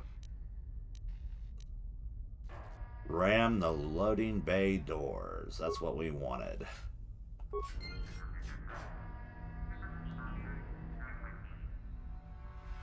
And that should hopefully open them up.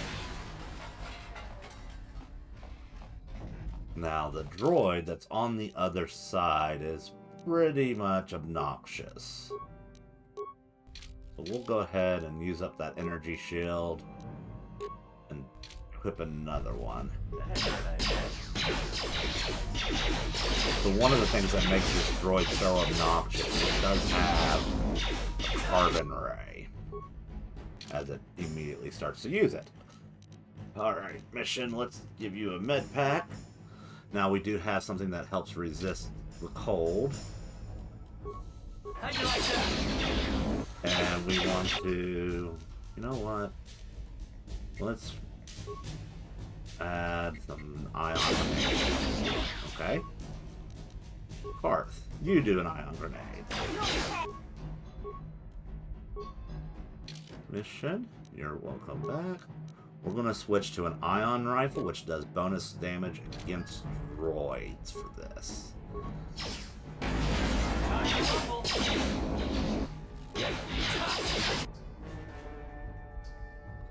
Of course.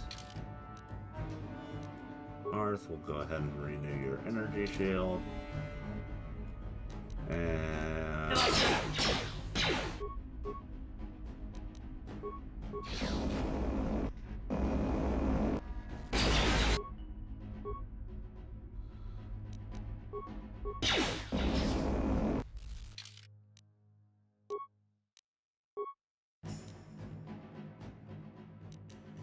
Karth gets another energy shield. And this is why this thing is so obnoxious.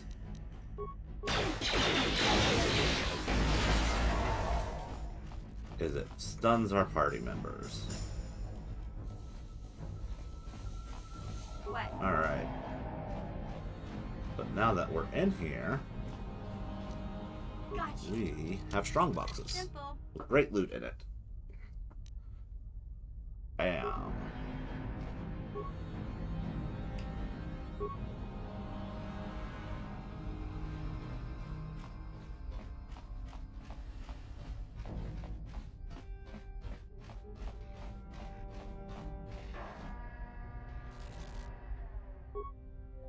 What?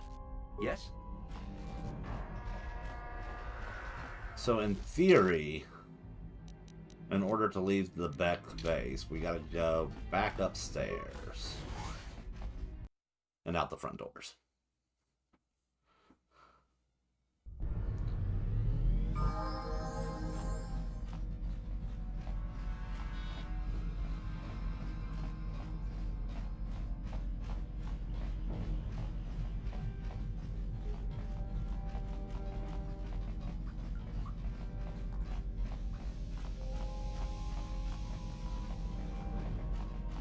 So from here, what we're going to do is we're going to exit through the front doors. We may have to fight somebody right outside the door here. Yep. Should have remembered that. Alright, mission. Welcome back to the living. Let's see.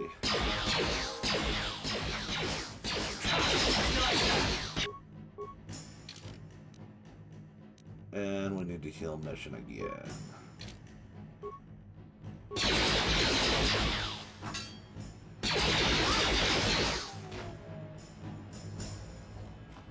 From here,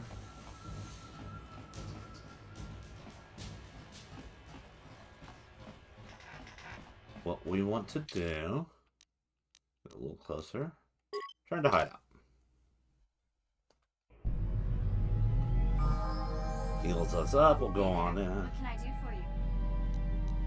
Okay. Here.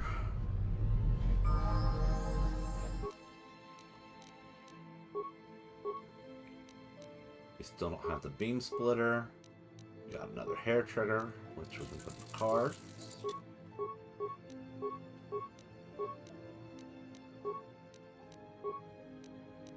We don't have the energy projector. Okay. So everybody's equipped as they can be. Then we're not going to warp back on this round.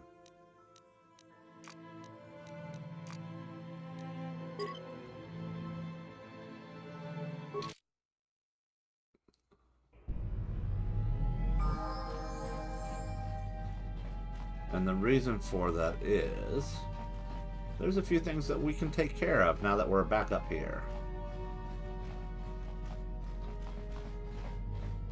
One of them being turning in the rat ghoul serum.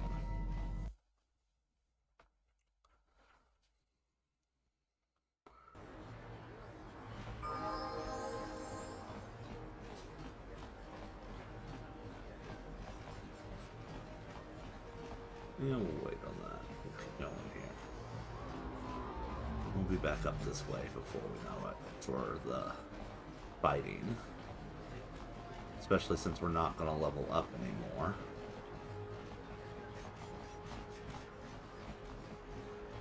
For now. Alright. Welcome back. Are you in need of healing or medic? I have the serum to cure the rat ghoul You disease. have the serum? Impossible. How did... Can I see it?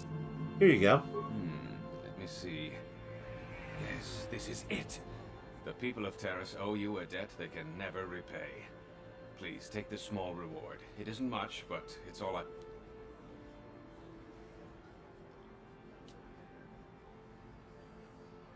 Keep your reward, Zelka. You need it more than I do. You truly have a noble and generous spirit. But you deserve something for your effort. Tell you what, I'll give you a discount whenever you shop at my store. It's the least I can do. Now, is there anything else I can do for you? Let me take a look at what you've got for sale now that we've got that discount. Step over here and I'll show you what I have in stock. My prices. So again, we're going to buy them out of these advanced med packs.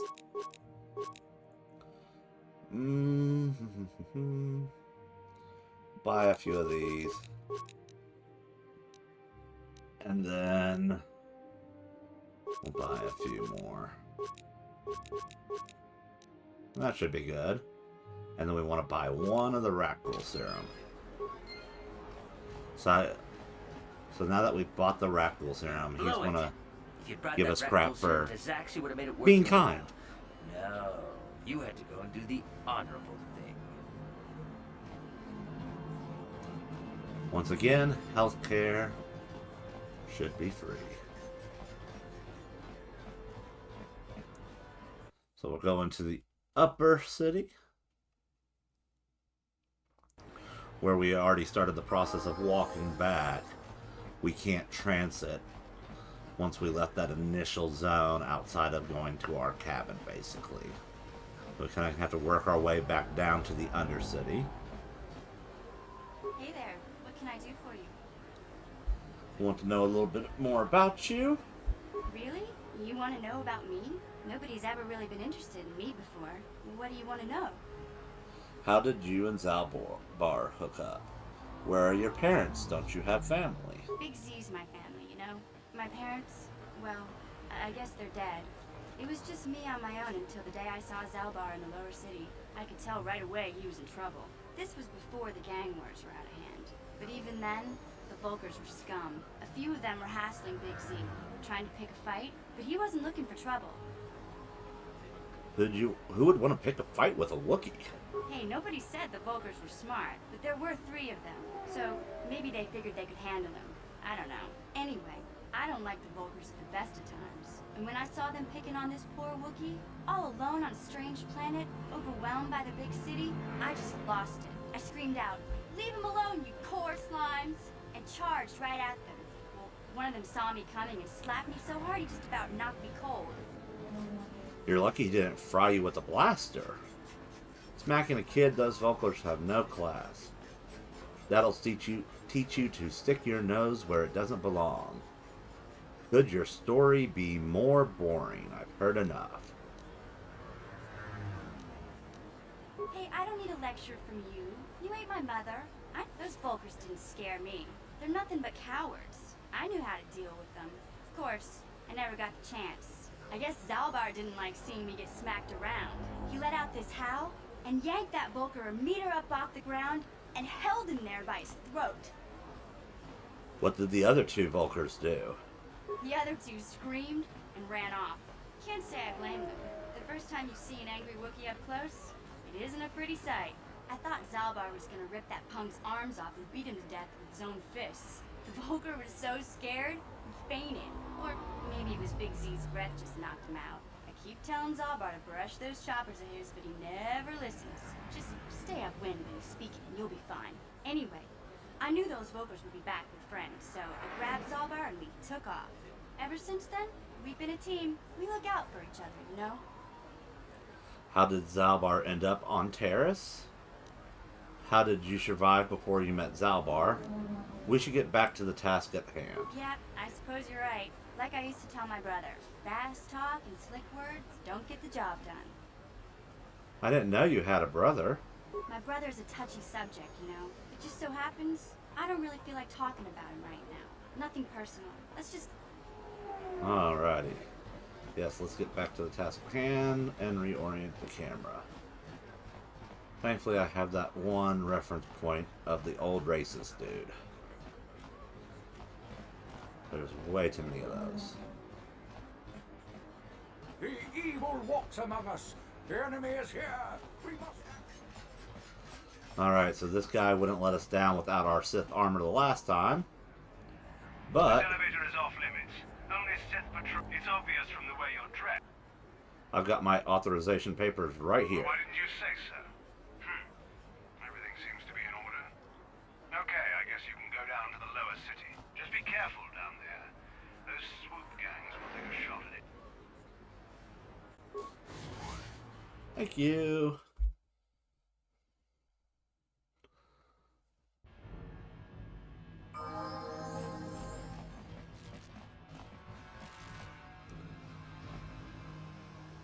Alrighty, so we're back here. We have the swoop bike. But before we advance that any further, we're going to go back down to the Undercity. And we're going to give Rukel those journals. But before we even do that, there's one more destination I have in mind. So, before when we first went down, I mentioned that there was a gate that we weren't going to go anywhere near. And that is because on the other side of that gate, there is a group of individuals infected by the Rakghoul disease. Now, we had one dosage of the serum here, which will be enough to help some, but not all. Here we go. Wait, Upworlder. You can't go through this gate. There is too much danger and suffering beyond. For your own sake, turn back.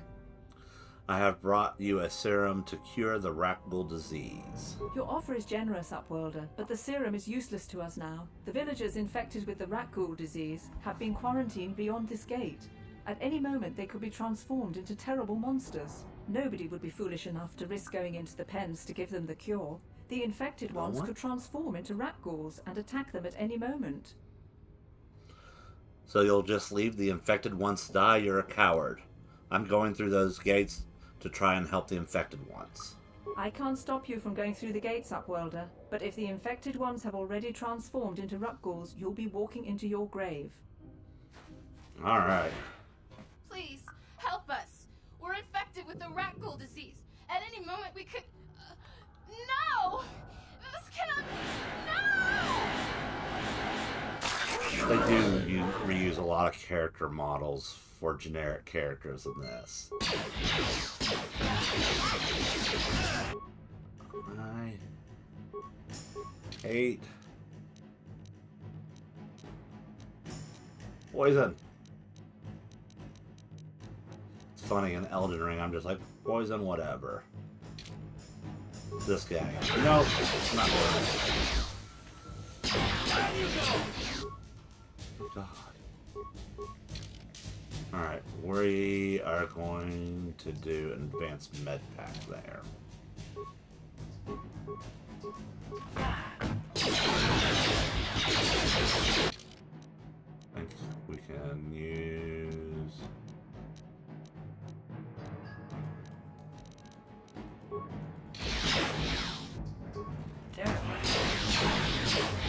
Alrighty.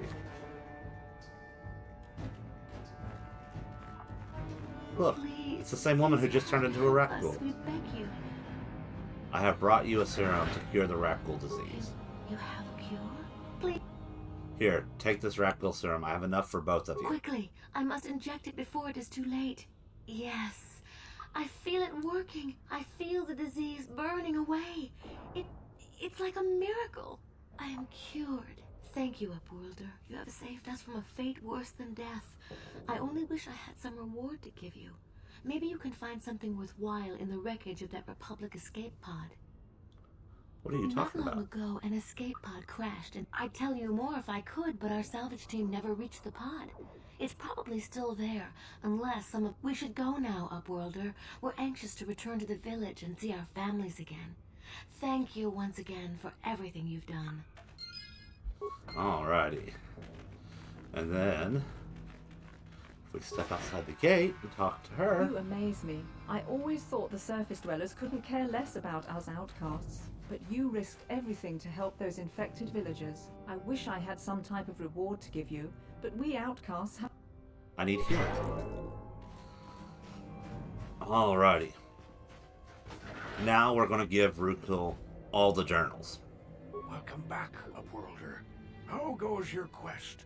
Have you found the journals of my father and grandfather? I have all 3 journals here. Take Can them. it be true? Is it possible that at long last, the dream of my father and grandfather before him will be fulfilled? I can hardly bear to look. Yes, of course. Now I understand. It all makes sense. Now I see why the Promised Land has been so hard to find. It is so obvious. You have done a great thing, Upworlder. A selfless act that will bring great joy to all the people of this village. I must take this to Gendar right away. Rukil, what do you want now? Have you more fables of a hidden paradise just waiting for us to find it? You may not think these are fables after you see what I have brought you, Gendar. Look at these journals. What? No, it can't be. Are these real, Rukil? Is this information accurate? I swear to you, everything in these journals is true, Gendar. The Promised Land. I told you I would find it. The entrance is far from here, Rukil. It will take us weeks to get there, perhaps even months. And we will have to cross many Rakghoul-infested areas. I do not deny the journey will be hard, Gendar. But surely it is better than the miserable life we have here. Wise words, Rukil. Our supplies are high right now. We could leave by nightfall. I will tell the others to prepare for the journey. Yes, leave by Thank you nightfall. once again, Upworlder. I will say a final goodbye. For where we are going, I fear you cannot come. The journey to the Promised Land is long and arduous. Goodbye, Rukel, and good luck.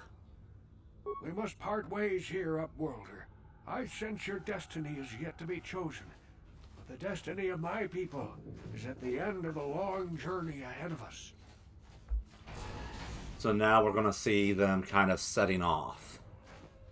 And spoiler, due to the events that happen, it is unclear if they survive. I like to think that, considering the journals pointed towards the sewer systems, that they went deeper underground in their search of the Promised Land and survived the events of the game.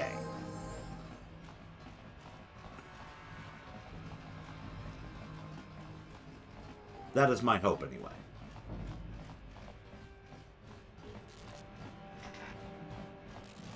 Whether or not that actually happens is another story.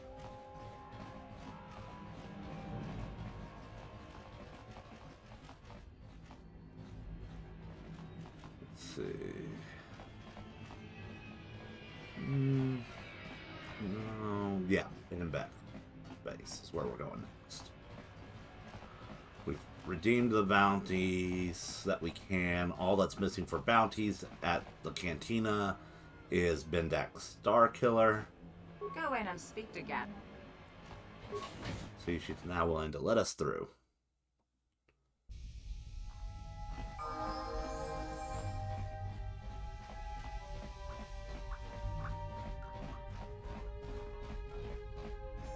You have returned.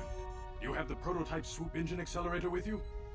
I have the accelerator right here. I was beginning here. to wonder if you would make it. The race is tomorrow, and my mechanics need time to install the prototype into the swoop engine of our bike. Okay, I lived up to my end of the deal. Now you better come through. Don't worry. I'm a man of my word. I promised you could ride in the swoop race under the Hiddenbeck banner, and I'm still going to let you do that. And I'm even going to go one better. I'm going to let you ride the swoop bike with the prototype accelerator installed on it. Without it, you won't stand a chance. Gadden, you can't be serious. We need one of our best riders on that bike. We can't let some rookie take the prototype engine into the race. Prototype engine into the race with a rookie? What could possibly go wrong? Why are you doing this, Gadden? I have to be honest with you. There's a reason I'm letting you take the prototype engine. The accelerator isn't stable. There's a good chance it could explode during the race. I can't ask one of my own riders to take the risk. They'll be running unmodified swoops in the race. You'll be the only one using the prototype. If you can complete the track before the accelerator overheats, then you'll win for the Becks. If you die, then one of my other riders could still come through for me. Sounds like you've got all your bases covered. You don't get to be leader of a swoop gang if you don't know how to work all the angles. Okay, I'm ready for that race. The mechanics need time to install the accelerator, but I've got good instincts. And you have the look of a racer about you. Just try to relax, and in the morning we'll take you to the swoop track. You spend a restless night in the Beck base. In the morning, one of the Becks takes you to the swoop racing pits, where only racers and mechanics are allowed to go. So we're separated from the party. Just us. So you're the one who's going to ride this swoop bike, eh? Don't worry. I've been working on the accelerator, and stability won't be a problem. I hope. Gadden mentioned that you've never done this before. You want me to run over the basics of handling a swoop bike for you? Forget it, let's just get to the racing. Hold on, I better explain the rules to you. Each rider goes out on the track alone. At the end of the day, whoever posted the fastest time is the winner. Normally a rider can run as many heats as they want, but I don't know how long the prototype accelerator on your swoop will hold up. No more than 4 or 5 races, I guess. So make your runs count. Gadden's put his trust in you, We need to win this race, or Bredgic's Volkers will get a whole bunch of new recruits. And if that happens, we're finished. I won't let you down. Sounds like you're ready. Go talk to the race announcer over there by the counter. He'll give you the time to beat and get you out on the course. I'll be waiting for you here after the run so I can make any tweaks or repairs to your swoop in case you want to go out for another heat. Good luck, and don't worry about the prototype overheating and exploding while you're out on the track. That'll probably won't happen. Alrighty. So let's go find out the time to beat. You're here to race, right? Okay, let's see who your sponsor is. Ah, you're riding for the Hidden Becks, I see. Always liked them. I hope they can show these Volkers a thing or two. But I digress. Okay, you're registered now. Good luck. Try not to get yourself killed. We've only lost one rider today, and we want to keep it that way. Whenever you're ready, you can hit the track. What is the time to beat? Well, Red Dross has the best time so far with 38:43. Good, but not the best time I've ever seen. I don't know if it will stand up. I want to race one of my heats. Okay, let's get you out on the track. So we want to beat that time, but we don't want to stomp that time.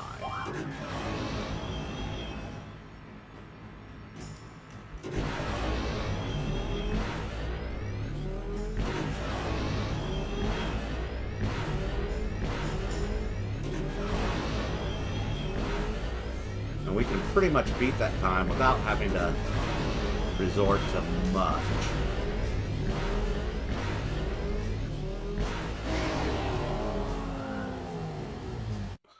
Unfortunately, we kind of stopped that time. But I can do it faster. You did it. You got the top time. You just beat racers who've been doing this for 20 years. This is amazing. Someone who's never ridden a swoop bike before today comes in here and wait a minute, I don't believe it. Look at the board. One of the Volkers just beat your time. Whoa, who was it? Red Dross? I should have known. That's okay, the day ain't over yet, and the accelerator's still holding together. You just have to get out there again and show them how it's done. Alrighty, so we'll do one more heat. I want to race one of my heats.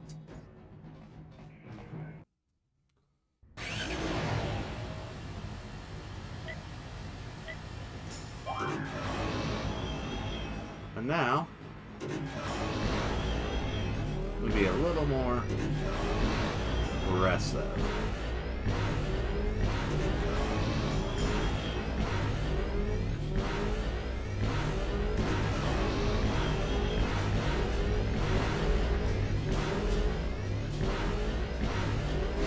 Beat that.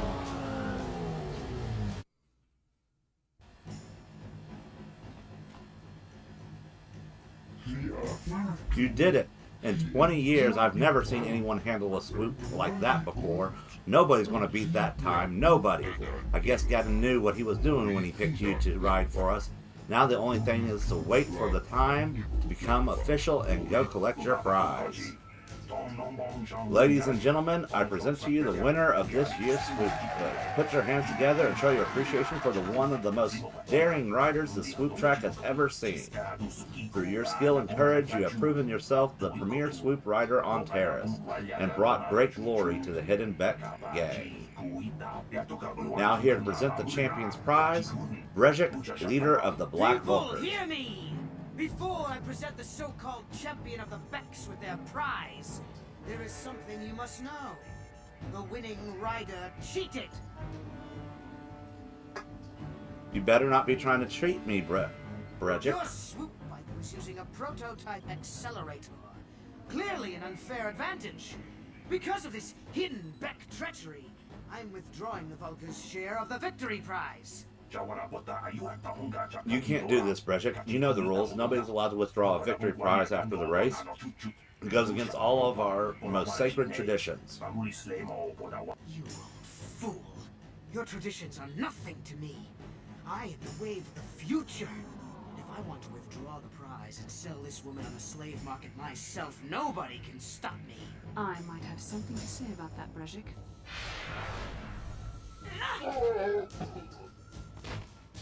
Now she decides to get mobile. You were restrained by a neural disruptor. How could you have possibly summoned the will to free yourself? You underestimate the strength of a Jedi's mind, Brejik. A mistake you won't live to regret. Vulcus, to me! Kill this woman! Kill the swoop rider! Kill them all! Right. So, first things first. Energy shield.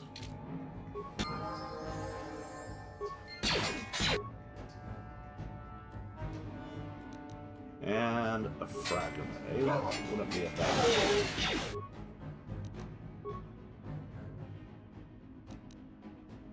We want red.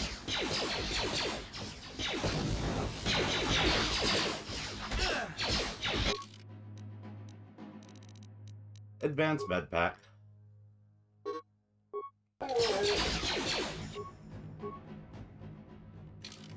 He's using that. Let's switch that.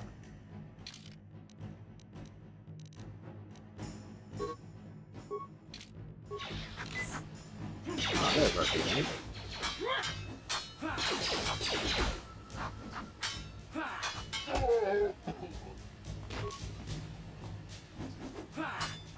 And now, one more med pack.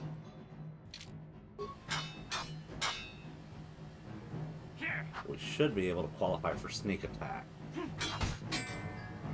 Damage right here. So now,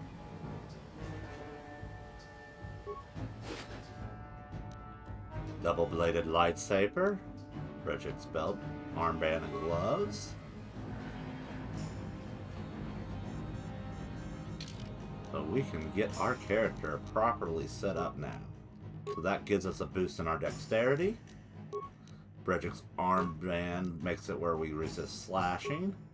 And his belt is for reducing bludgeoning. But we are going to stick with that cardio regulator. Alrighty.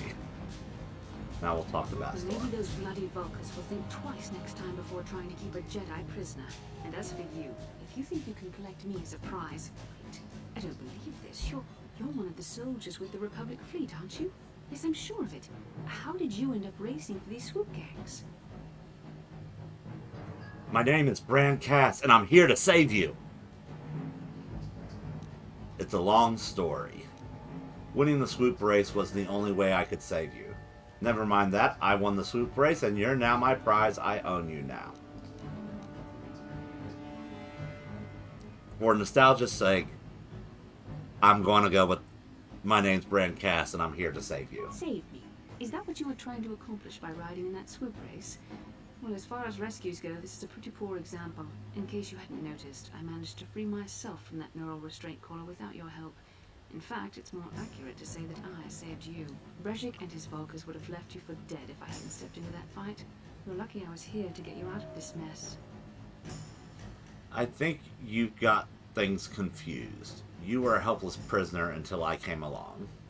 I didn't need your help with those Vulcans. I can handle myself. We don't have time for this. Karth is waiting for us. I'm going to go with this one. Because Bastila's still in her, I know more, I'm a Jedi phase. Karth Onasi is alive. Finally, some good news. Pride. Karth is one of the Republic's best soldiers. He's proved himself a hero a dozen times over. And he sent you here to save me. Maybe I misjudged you. Karth wouldn't have sent you if he wasn't confident in your abilities.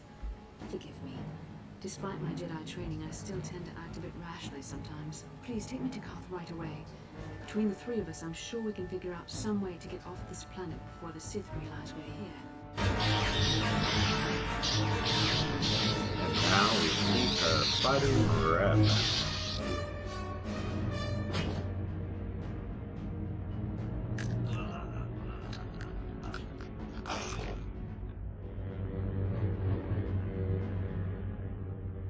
You cannot win, Revan.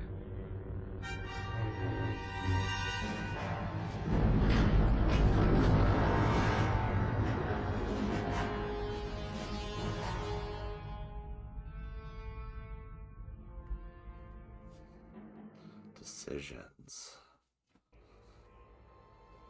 Bastila, you're alive!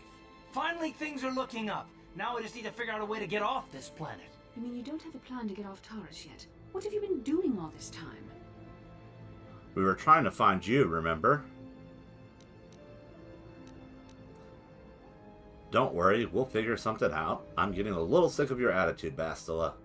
I see. Now that I'm back in charge of this mission, perhaps we can start doing things properly.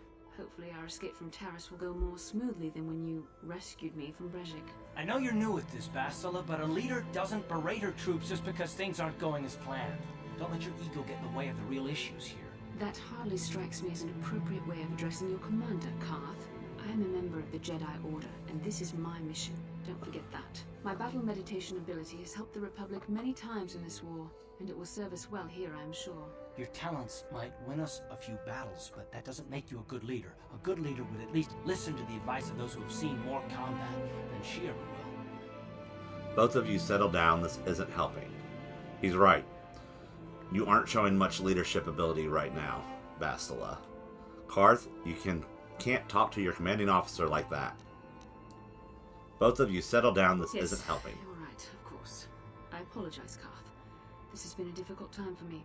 Of course, I'm happy to listen to your advice. What do you suggest we do? First off, we can't get hung up on who's in charge. We all need to work together if we want to get off this rock.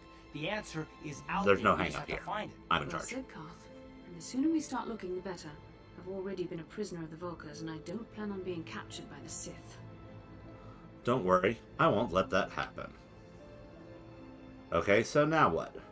Let's find a way off this planet. I think we'll need some help getting off Taurus. Maybe if we ask around, one of the locals can help us out.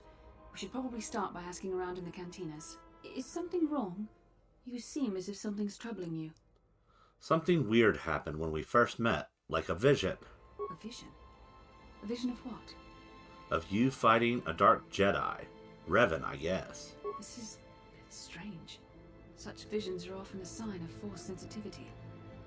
Are you saying that I can use the Force? Force sensitivity? What do you mean? Sure. It may be that you have some connection to the Force. It would not be unheard of. When we first met, your natural talent may have fed off my own Force abilities. It is possible that in the excitement of the battle's aftermath, the Force allowed you to witness one of my more intense memories. So does this mean, like, I could be a Jedi? This isn't the first time I've had a vision. Sounds like you don't really know what you're talking about. The Force is complicated. Even I, with all my training, cannot fully understand it yet. This is a matter best left to the wise masters of the Jedi Council. Once we escape Taurus, we can seek the guidance of the Council if you wish. They will understand the significance of your vision, if there is any. However, I think it would be best if we all stayed focused on the task at hand right now. We can't afford any distractions. We need to find a way off Taurus. Alrighty. So through this door, we'll take Bastila, and we'll take Karth.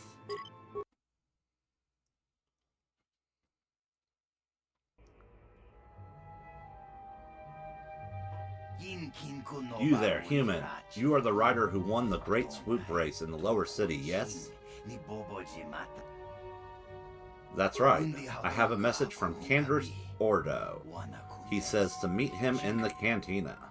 Canderous? Isn't he that Mandalorian that works for Davik? Yes, that's the one.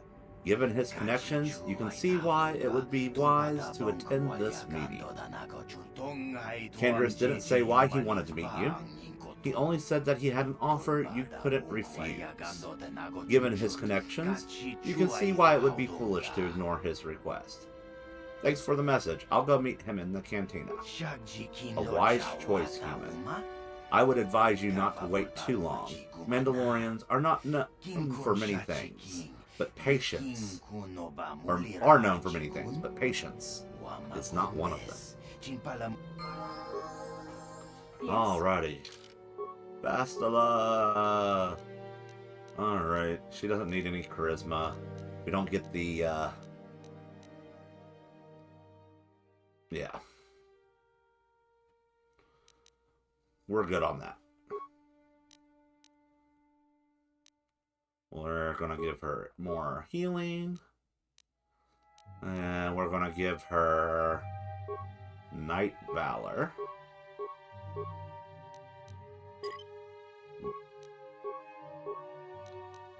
And for her next power...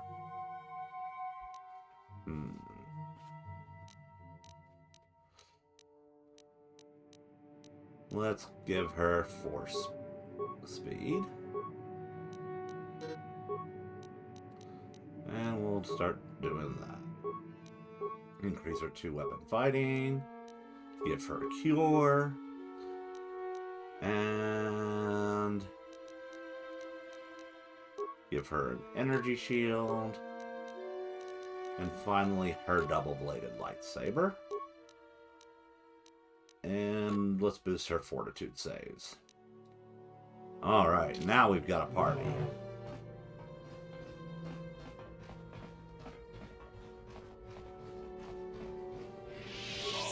Let's see. Let me see what you've got for sale. Anything in here that screams, I need you.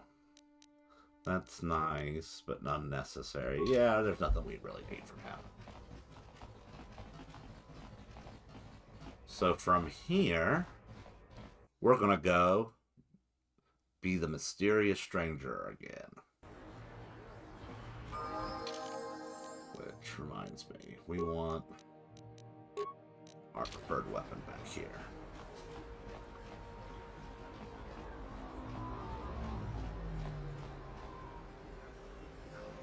Speak to cards. Yes, what's on your mind?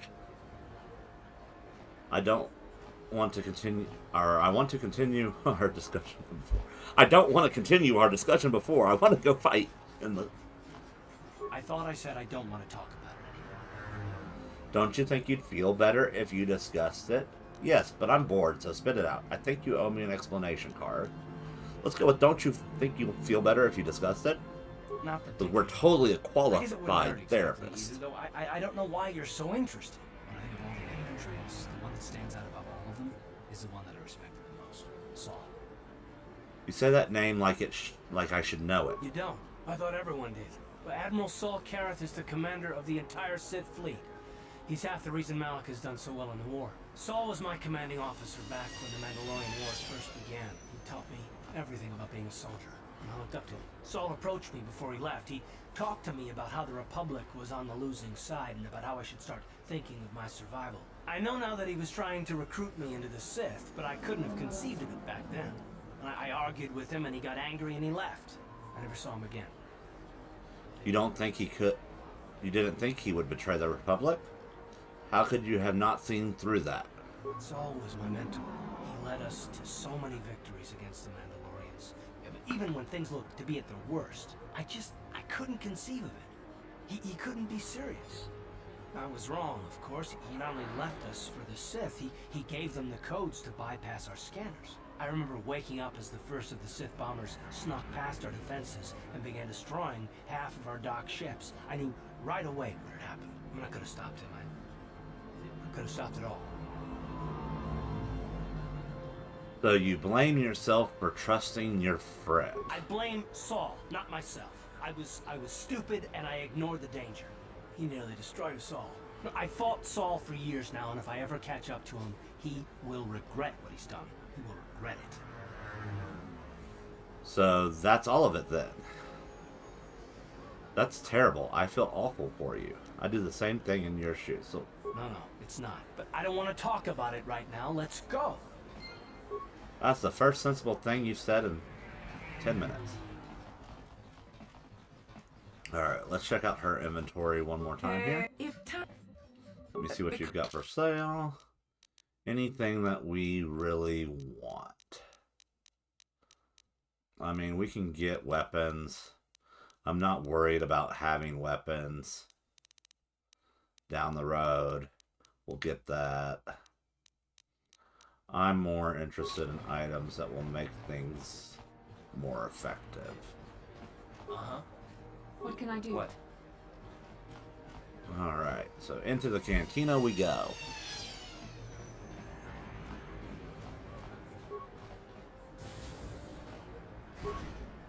Come on, Parth. Alright. Let's try that again.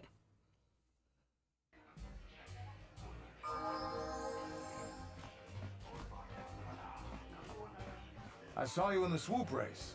Very impressive. You seem like you know how to get results. That's just the kind of person I'm looking for. What are you talking about? My name's Canderous Ordo. I work for Davik Kang in the exchange. The hours aren't great, but they promised me a fortune to work for them. And I have nothing better to do. Mandalorian mercs like me are in high demand. But lately, Davik hasn't been paying me what he promised. I don't like getting cheated. So I figure it's time for me to break the Sith quarantine and get off this backwater planet. And how do you plan to do that? I've got a plan to escape Taris, but I can't do it alone. I need someone I know can get the job done to help me. That's where you come in. Careful. Mercs like this haven't a lick of conscience. They'll betray you in a heartbeat. This could be a trap. I ain't talking to you. I'm talking to your friend, aren't I? I saw you win that swoop race and started thinking, anyone crazy enough to race like that is probably crazy enough to break into the Sith military base. I need someone to steal the Sith launch codes from the base.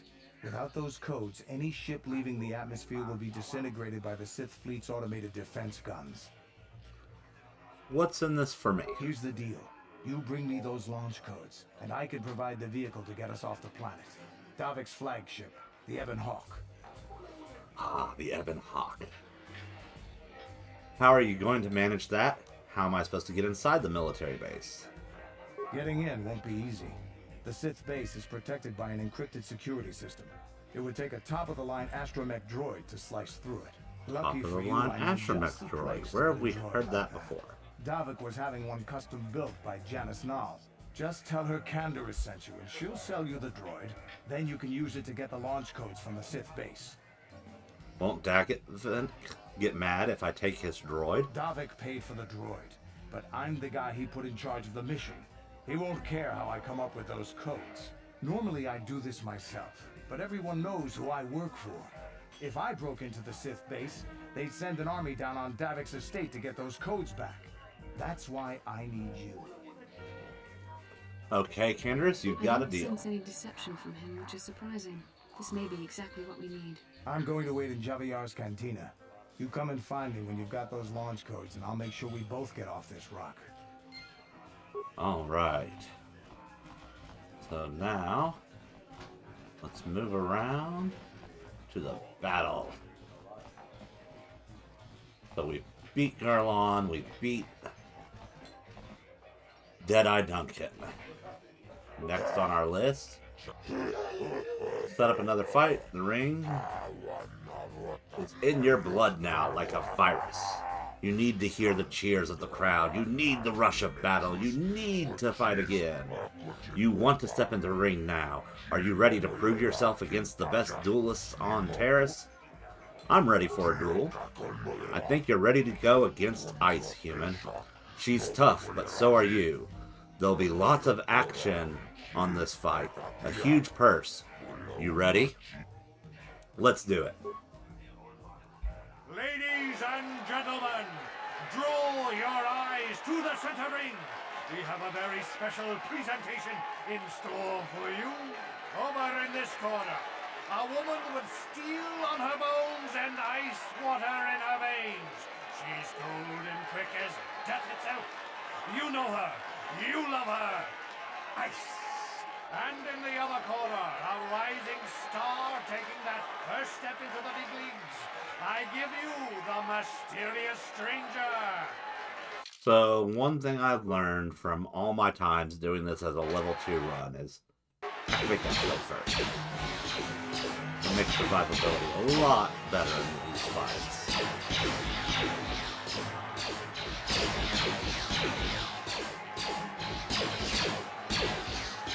And again, we're going off of the Scoundrel's harder or lower to hit bonus than what a soldier would have. So we've used up that shield. And we put on another.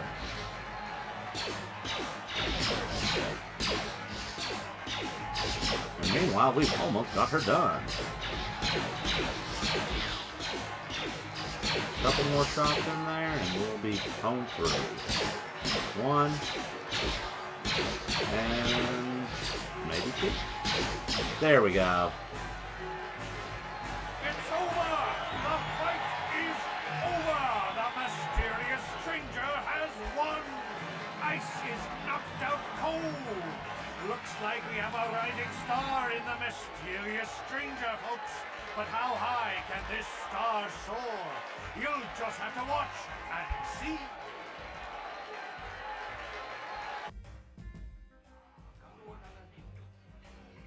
Alrighty. I've never been one to shy away from the cold, hard truth, so I'll just come right out and say it. I can't compete with the likes of you, stranger. I know when I'm overmatched. You're good. Very good. But you're wrong if you think that means I'm suddenly going to warm up to you. Truth is, I really don't have anything more to say, so you might as well move on. Alright. Good fight, good fight. People like you, mysterious stranger. They bet a lot when you fight. It makes me happy and rich. I always pay my debts. You won, so you get paid. 10% of the purse. That was the deal. Here's your credits. You come see me when you're ready to fight again. Alrighty. Latest find, you want to take a step in the ring now? Are you ready to prove yourself against the best duelist on Terrace? I'm ready for a duel. You've got a real talent for this game, stranger. I think it's time you fought Marl. He's getting up there in years, but he's still very, very good. He used to be the duel champion. Let's do it. Ladies and gentlemen, draw your eyes to the center ring. We have a very special presentation in store for you. He's a legend in the sport. A 20-year veteran who still knows how to show the young kids a trick or two. Let's have a big hand. You'll notice he has a melee weapon. Oh! But there's always some young gun coming up to knock the veterans off. And we've got one of the best right here. I give you the mysterious stranger.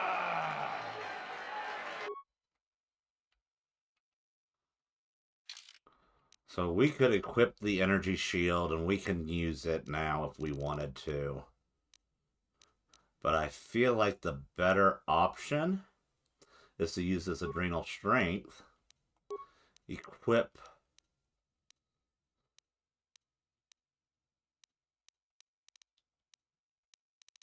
our vibroblade here. And go to town. So later on in the game, we'll get Mandalorian melee shields that can decrease melee damage. In fact, cardio. So that's for bludgeoning. This one does help us resist his slashing damage a little bit. So with this, we pretty much just have to hang on and pay attention to the HP.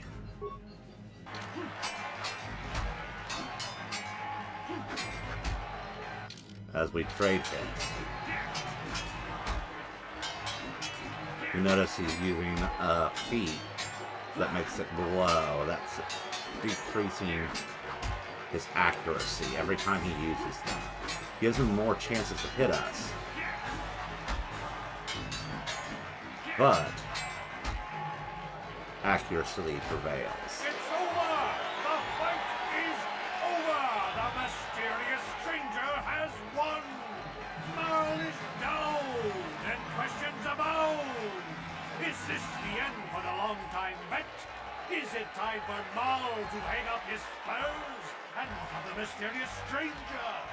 Which is waiting in the wings? Do you dare take a shot at the champion himself? Will the wild-eye wonder finally be unseated? All right.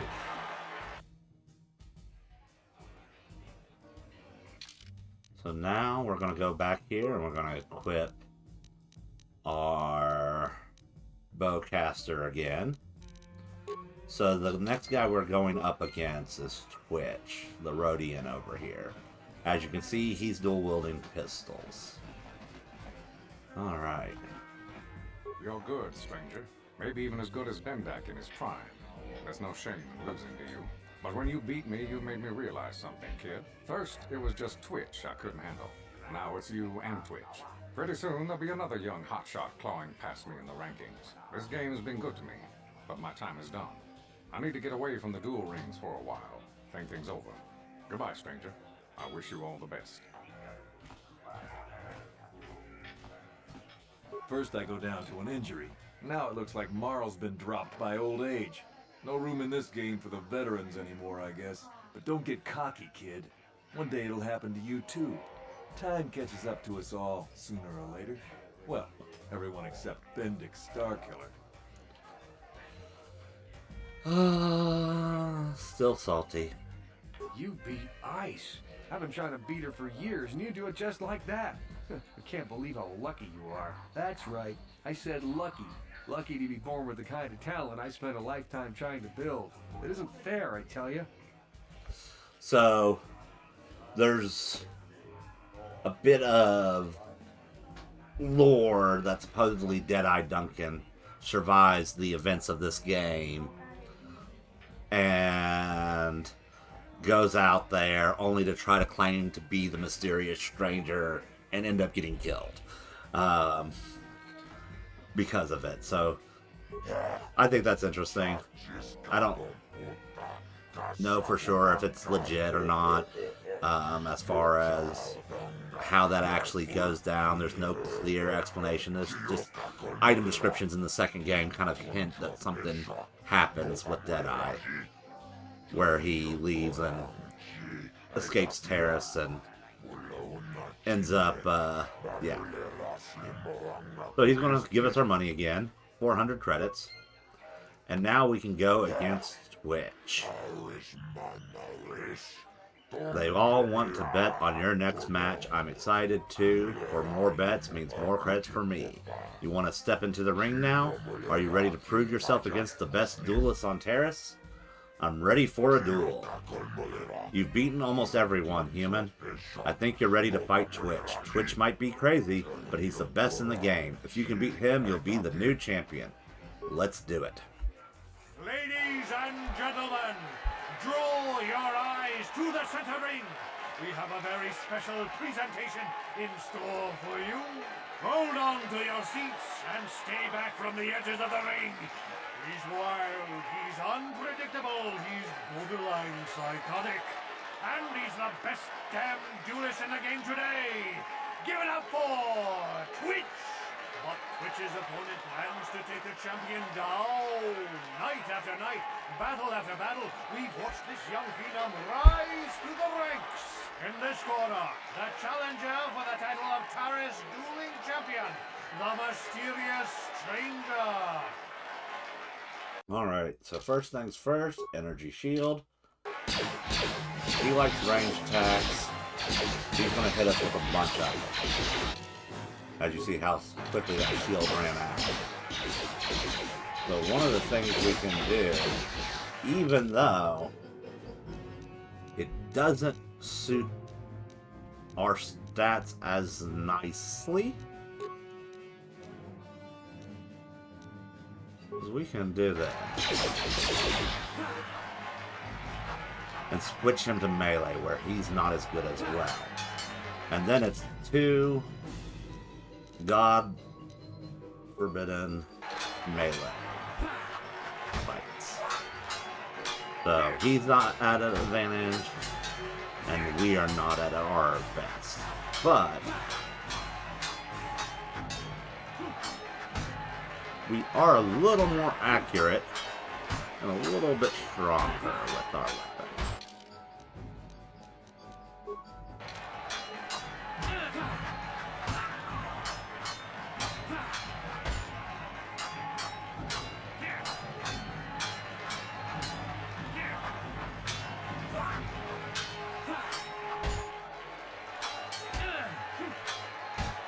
And Twitch is down. It's over!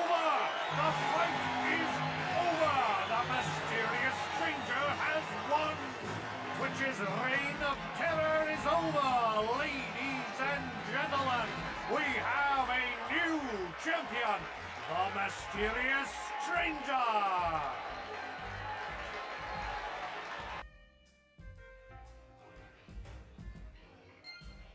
And with that, we have beat every one of the duelists. First I go down to an injury, but don't...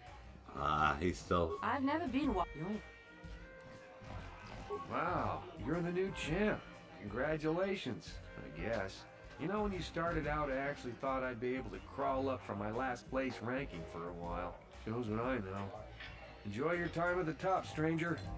Sooner or later, someone will come along to knock you down here with the rest of us grinders. No. You fast. You quick. You even beat Twitch. Congratulations, mysterious stranger. You're the new duel champion. Twitch had a good run, but you took him down. Here's the purse for beating Twitch. The bad news is that I don't have anyone left who wants to fight you. You're too good for your own good. Nobody wants to go in the ring with you. The only one left who will fight you is Bendak Starkiller, but he's retired. Too bad. People would pay a fortune to see you fight Bendak. Alrighty. So let's go talk to Bendak. So it will give us dark side points if we fight Bendak Starkiller in a death duel. It is not a very significant drop, and the weapon you get is quite nice. I've been watching you in the dueling ring. Not bad for an amateur. I'm tempted to come out of retirement and show you what it's like to do battle against a real champion, but I only fight in death matches. And not too many people are willing to step into the ring knowing they won't ever come out. How about you, stranger? You think you got what it takes? I'm here to collect on the bounty. You're on, Bendak. Name the time and place. Finally, fresh meat. Sure, we'll set it up. Go talk to him. It will take some time to arrange, so no point sticking around here. So he's going to run off and do his thing. We're going to save, because we are now the dual champion. And we want to lock that in place. So now we go talk to Azure, and he'll so that way he'll get things set up. I've heard the news, mysterious stranger. You and Bendak are planning a death match. This is excellent news. People will bet a fortune on this fight. But why are you here now? A death match takes time to get ready. I have to bribe officials so they won't break it up. You might as well leave the cantina for now and come back later. Alright. So for that fight, we will come back later. Not because of the levels, because of the gear. So we still got left the Sith base. And once we do the Sith base, that is the most opportune time to take on Bendak Starkiller. Because we will have done pretty much everything that we can to get as much loot as possible, so that way we can enter into the match with the best gear possible to give us the highest survival chance.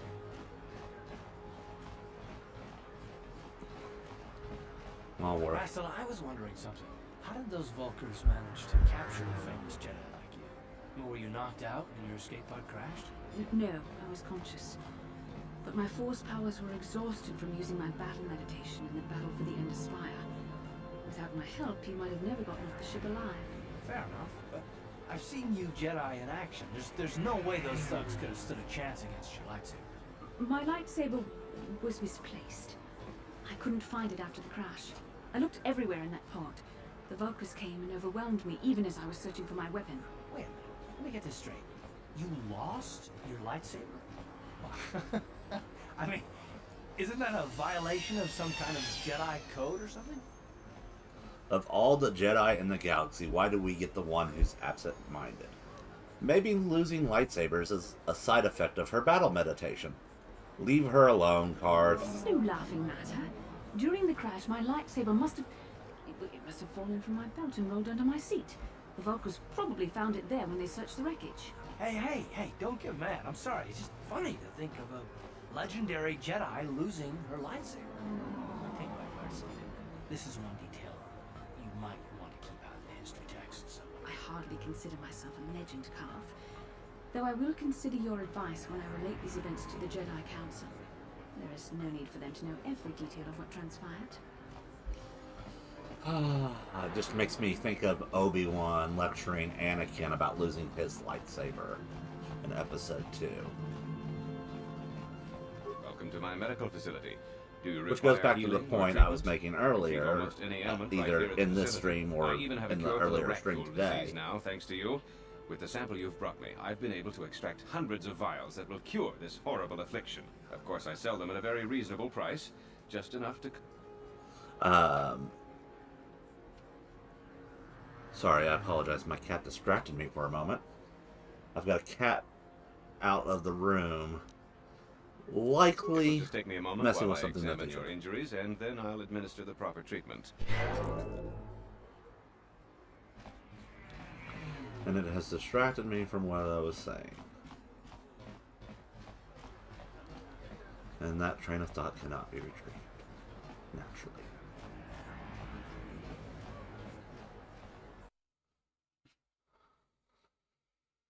Alright, so we got our healing. We'll keep moving forward.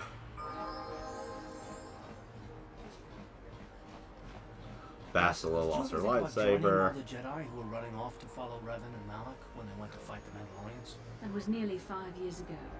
I was still an apprentice. My battle meditation hadn't even manifested itself. Yet even then I had the wisdom to obey the will of the Council. Unlike Revan. I guess. Still, do you ever wonder if things could have been different? Would Revan and Malak still have been corrupted if the Council had supported them instead of dragging its feet? Do not blame Revan's corruption on the Council. Your Republic saw only the threat of the Mandalorians, but the wisdom of the Masters saw beyond the immediate threat. What did they see There was exactly? something lurking out there. Something that devoured Revan and Malak, and many other Jedi. Had the Council sent us all into the unknown, how many more would have fallen? So you're saying we should have done nothing? Just let the Mandalorians conquer us unopposed? I mean, the Republic was under attack, and the Order abandoned us. We did not abandon you, but the Council were not about to throw lives away foolishly. In time, we would have aided you against the Mandalorians, but you couldn't wait. Revan and Malak offered a quicker answer, and the Republic chose to walk the easy path rather than the path of wisdom. Now we see the results all around us. You asked me if I think things could have been different. I know they could have. If Revan had only listened to the Council, millions of innocent people would still be alive. Yeah, right. And every single one of them would have been speaking Mandalorian. I think we're done here. Let's just get back to the task at hand. The Mandalorian War.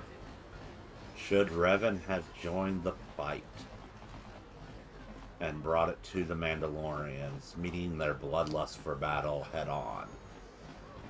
Or should he have waited for them to kind of run out of steam and be on the diplomatic route?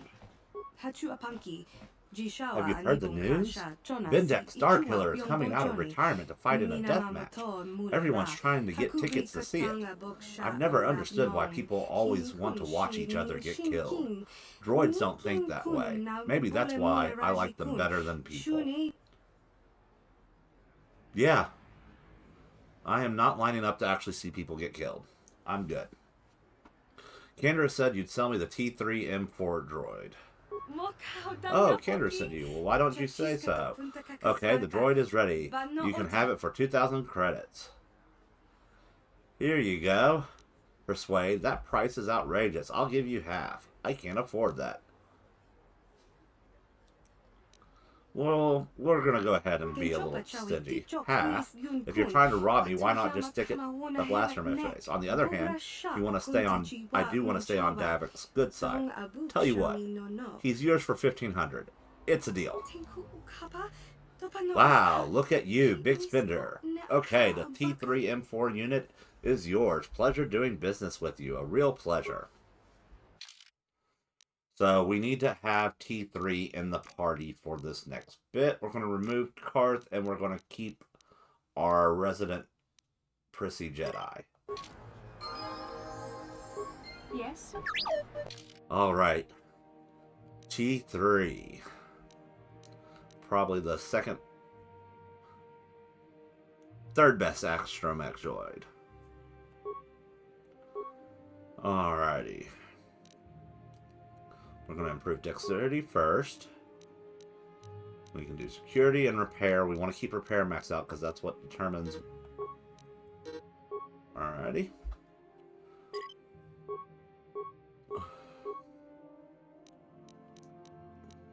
That repair skill determines our success with healing key 3.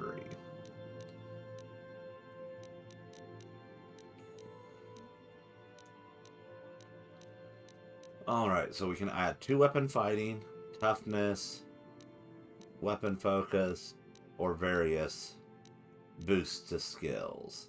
At this point, I say we need to boost toughness. And KotOR 2, they give you access to the ability to make demolitions a class skill for astromechs, and that's a nice feature. What can I do? Might help if we finish upgrading his weapon. So we got the blaster pistol. We now have this heavy blaster pistol. He can't use the rifles. He can use the disruptor pistol, so we're going to give him the heavy blaster pistol for now. What?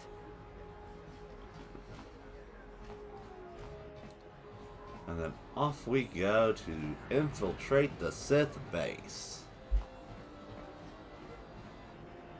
Bastila seems to have something on her mind. Perhaps you should talk to her about it. Speak to Bastila. How can I help? What do you want to talk?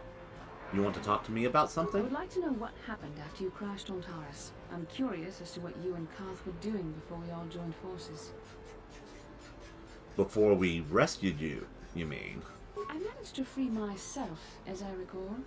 In fact, if I hadn't been there, Brejik and his thugs might have killed you in that fight. It's probably more accurate to say that I rescued you. Can't you just admit that you were rescued? You didn't escape the Black Vulkars until I arrived, as I recall.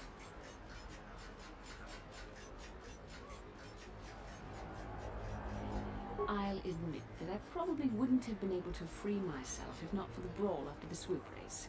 I guess I should thank you for that, at least. Actually, your presence at the swoop track is what I'm curious about.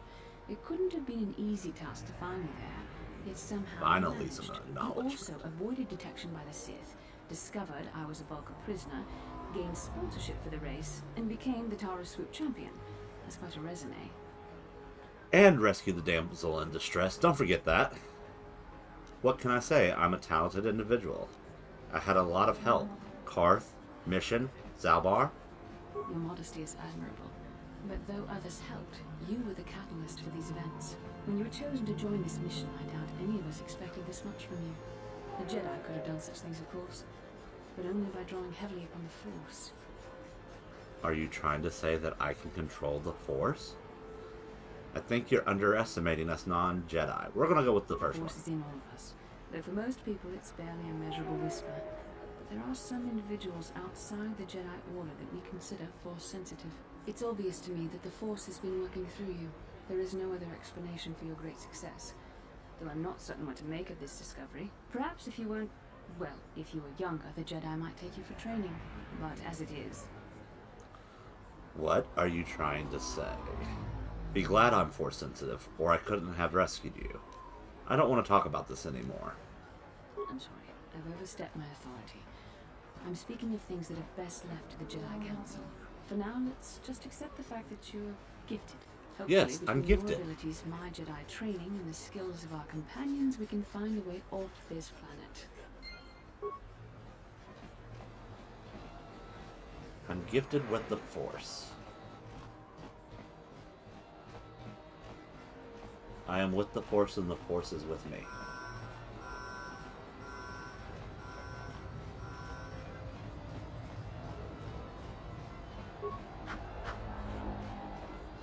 I'm here. One of my favorite things to do when running once we get the dual lightsabers.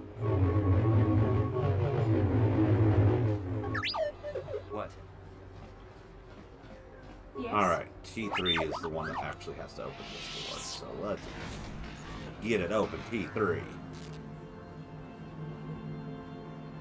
Sure.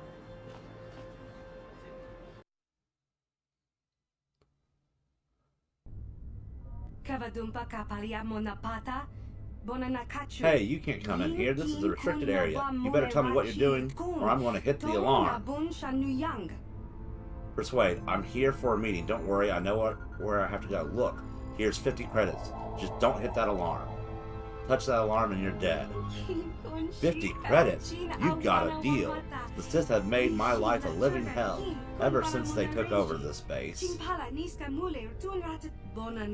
You know, it's about time someone stood up to these Sith. Just do me a favor and wait until I'm out of here before you start blasting the place up. Yes, run, run. Then we go into our meeting room here. Hey, you want to throw a grenade? I want to throw a grenade.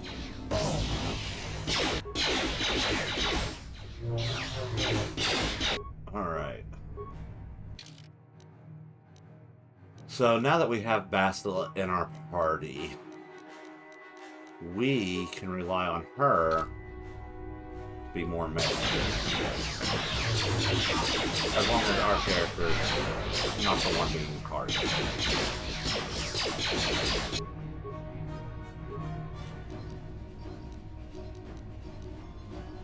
Okay.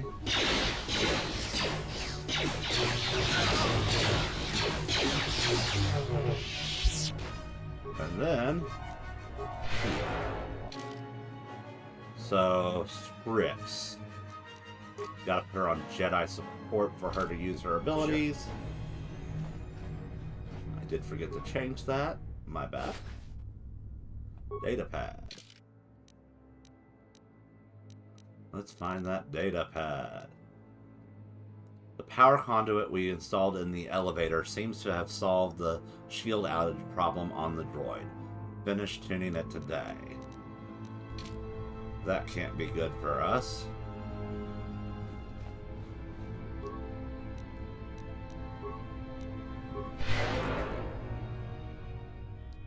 Yes?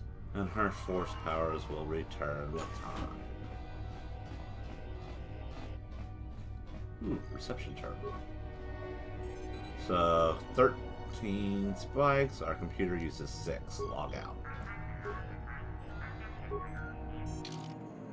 So, we need scripts, droid support,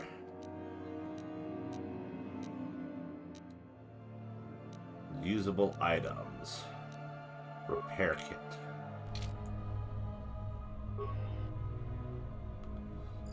$15, a lot better.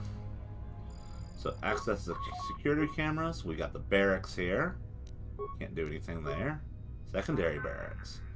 That little kind of bin there. We can override that. Overload that. There's some experience. Reception, that's where we're at. Medical. Control center. Elevator. So if we open that, we should just... Elevator open. Alright. Armory. Turn to root menu, system commands, take turrets offline, hack sentry droid targeting systems. Let's take turrets offline. And return to remote mode. Alright, we're done. Oh, okay. What can I do? Sure.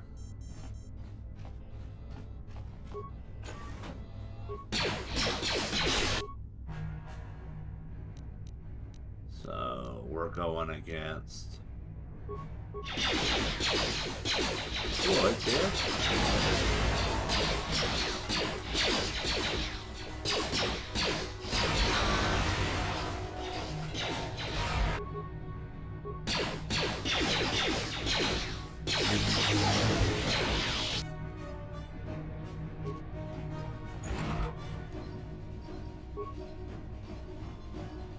And this will give us some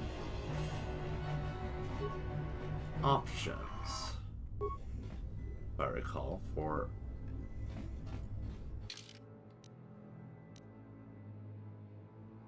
T3. Computer probe. Still got the same armor. Alright. What can I do? So her horsepowers are drained enough. I'm here. There we go. There we go. Yes? That's what we needed. A little bit of healing goes a long way. Alright, so this area.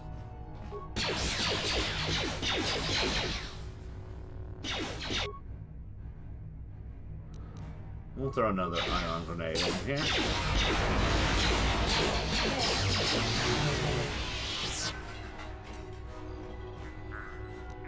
Cover the mine.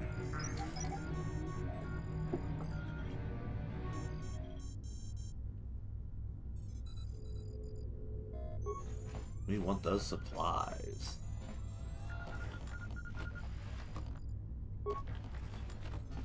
So now that we've got T3 in the party, we're going to see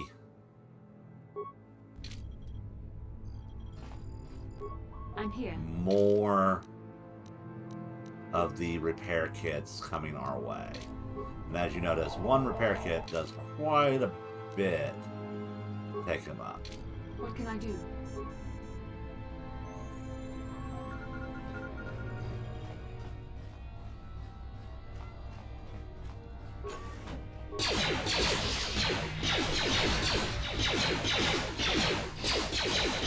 So we talked about the midichlorian and how everyone can feel.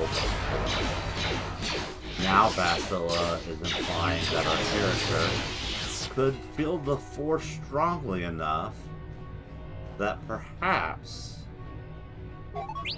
we might actually be force sensitive.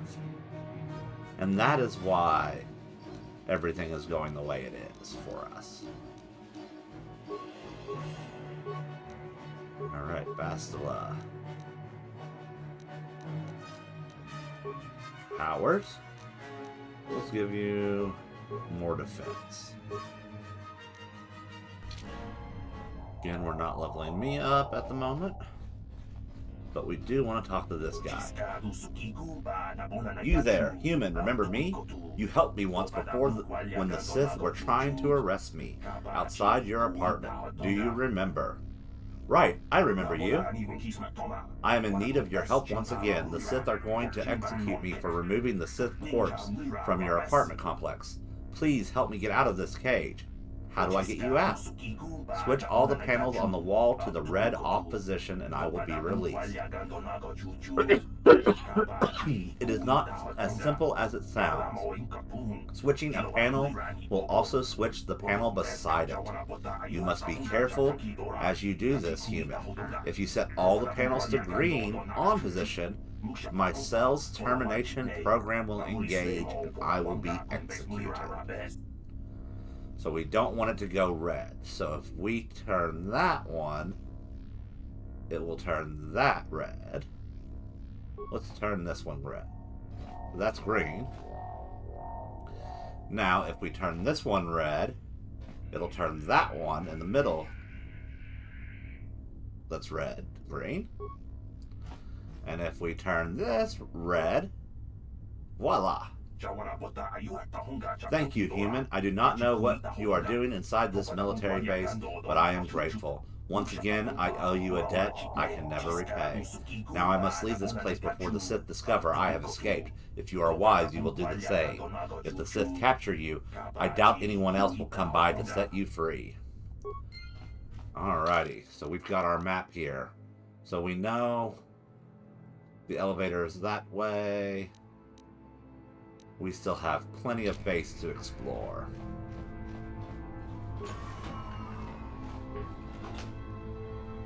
Some parts there.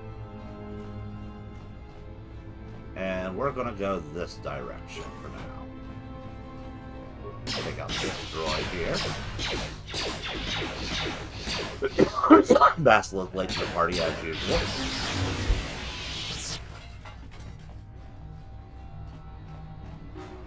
So that's a big room with a lot of enemies inside of it. We're not going there yet. Speaking of big rooms with lots of enemies inside of it. Let's go with Ion Ray. Sorry, that should have been a frag grenade.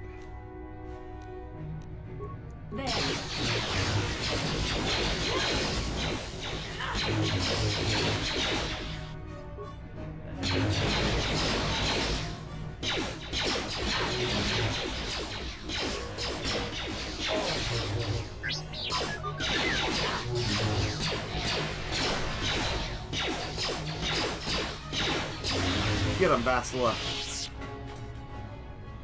Alrighty. In here, there's the loot.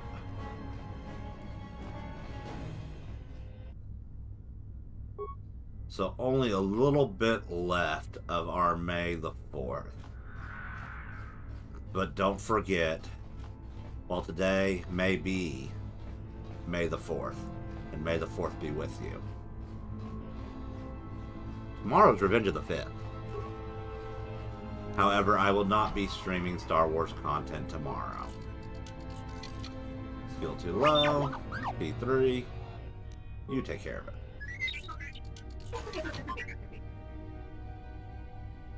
Recover mine? You're too low. What can I do? Sure.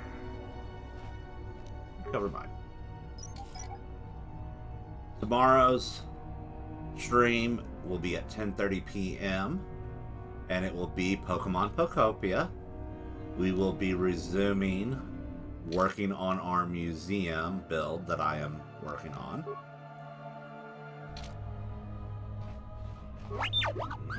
Let's give him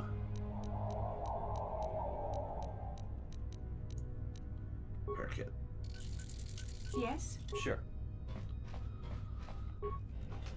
And we will continue with that, and then this playthrough will resume on Monday of next week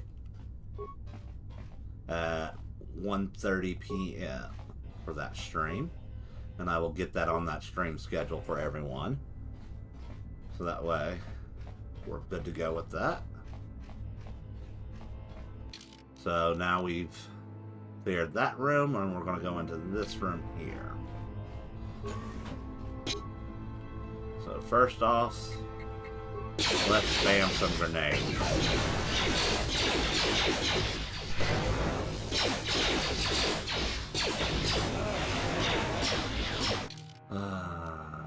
I hate poison. Antidote.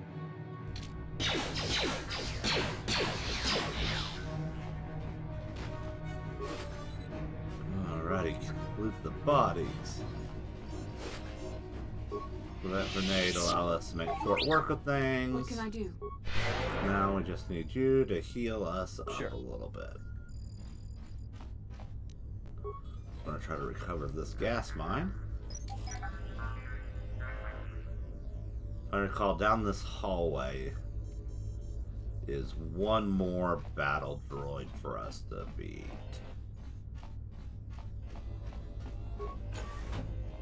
Nope. Rusted sentry droid for us to repair, which we're not going to worry about. We're going to hold on to our parts.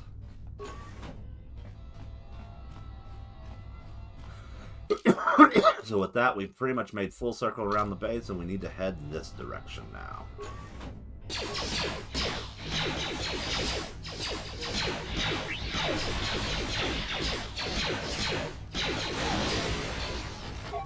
Yes?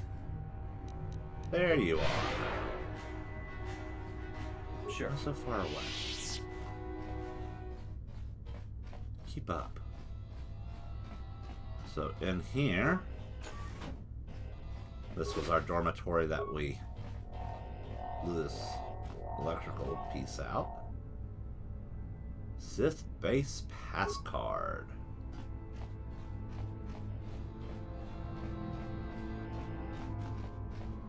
So I think right now the best option that we have is regular med pack.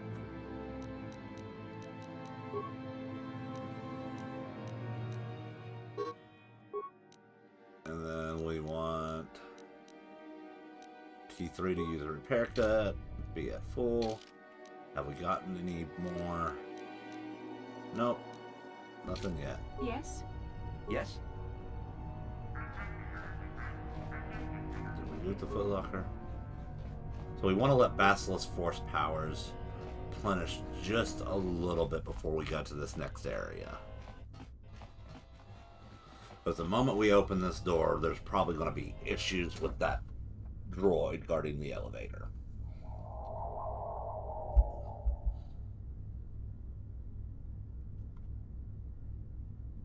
Give it just a moment longer for her to replenish. And then we will take on the droid.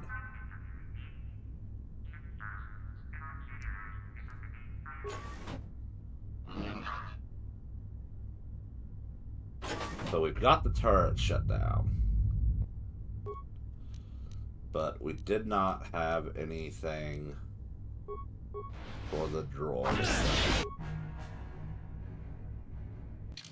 So we'll definitely want energy shields.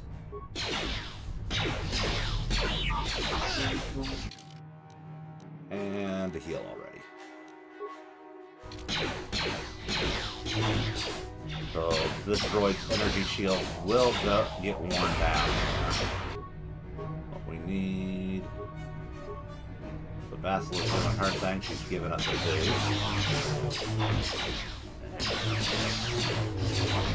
Once its shields go down, Basilisk, you're close. Not feeling great. Let's make that better.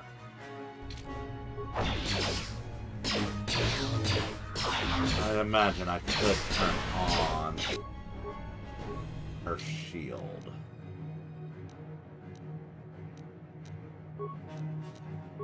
Which I can do the same thing for T3 now that I'm thinking on it.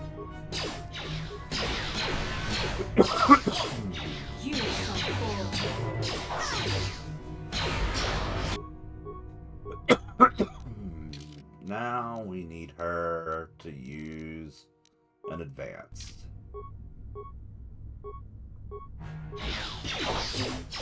There goes that shield. Now we're... We'll get through this fight one way. But yeah, so Star Wars universe, midichlorians make it, the higher presence of them make it easier to channel the Force. But the Force isn't every living thing. And I know a lot of people got angry with the Ahsoka series because they took a character that had previously kind of been thought to be not Force sensitive and said, hey, we're going to make her a Jedi. And, again, not ideal. But, just like with Obi-Wan, very much learnable. Once Obi-Wan learned Who dares to how break to my better meditation? connect, You will pay for interrupting my... Wait. I sense the Force is strong with you. Very strong. Who would have thought a Force adept could be found on this insignificant planet? But your talent is no match for a disciple of the dark side. turn away from the dark side. It won't lead you to anything but destruction. You Sith must be brought to judgment for all the blood you have spilled. I'm going to enjoy battling you, so we're going to go with turn away from the dark side. It won't lead you to anything but destruction. Spoken like a true drone of the Jedi Council. We Sith, however, have learned to embrace the potential of the dark side. It is what gives us strength. This meeting is a stroke of luck for me. My master will surely reward me with my lightsaber once I kill you. So, right off the bat, Bastila needs that.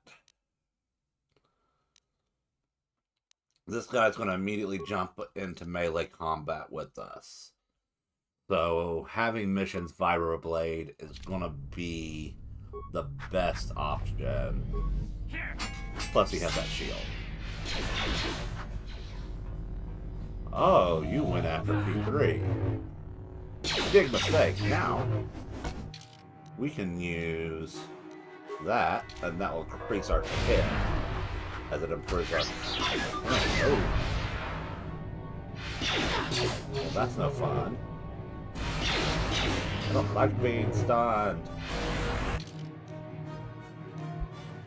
Alright, Bastila. Time for you to prove your worth. Oh, you stunned him. Good. And you knocked him down, and he's done. Alright. Let's wail on him. Ship Governor. And with that, Bastila has almost died. But we get his remains, we get the launch codes, Strength Gauntlets, and Neural Band. Open up our strong box here, get some credits. Durasteel Bonding Alloy. Alrighty. So we can't warp directly to the hideout from here. But what we can do... So Bredgic's Gloves equip gives us a +1 dex, and this gives us a +1 strength. So right now, thanks to the stamina, or the adrenal strength stimulant, we have a bonus to our strength, giving us that +2. We get a +1 for our dexterity from the implant, and we get 1 from the gloves. So we want to keep the gloves on this character that we have right now for dex. Her stats won't really be affected by the gauntlets yet, so I don't see any point in that. The Neural Band is worth equipping, and everything there looks good still. Yes. Now at this point, we've killed everything in the base, so we shouldn't have too much to worry about getting back to our hideout. So we've got about 15 minutes till midnight, where I'm sitting. And as far as this playthrough goes, with what we have to accomplish here, we're about to enter into the final phase. So once we walk through this door, we should be able to turn to hideout.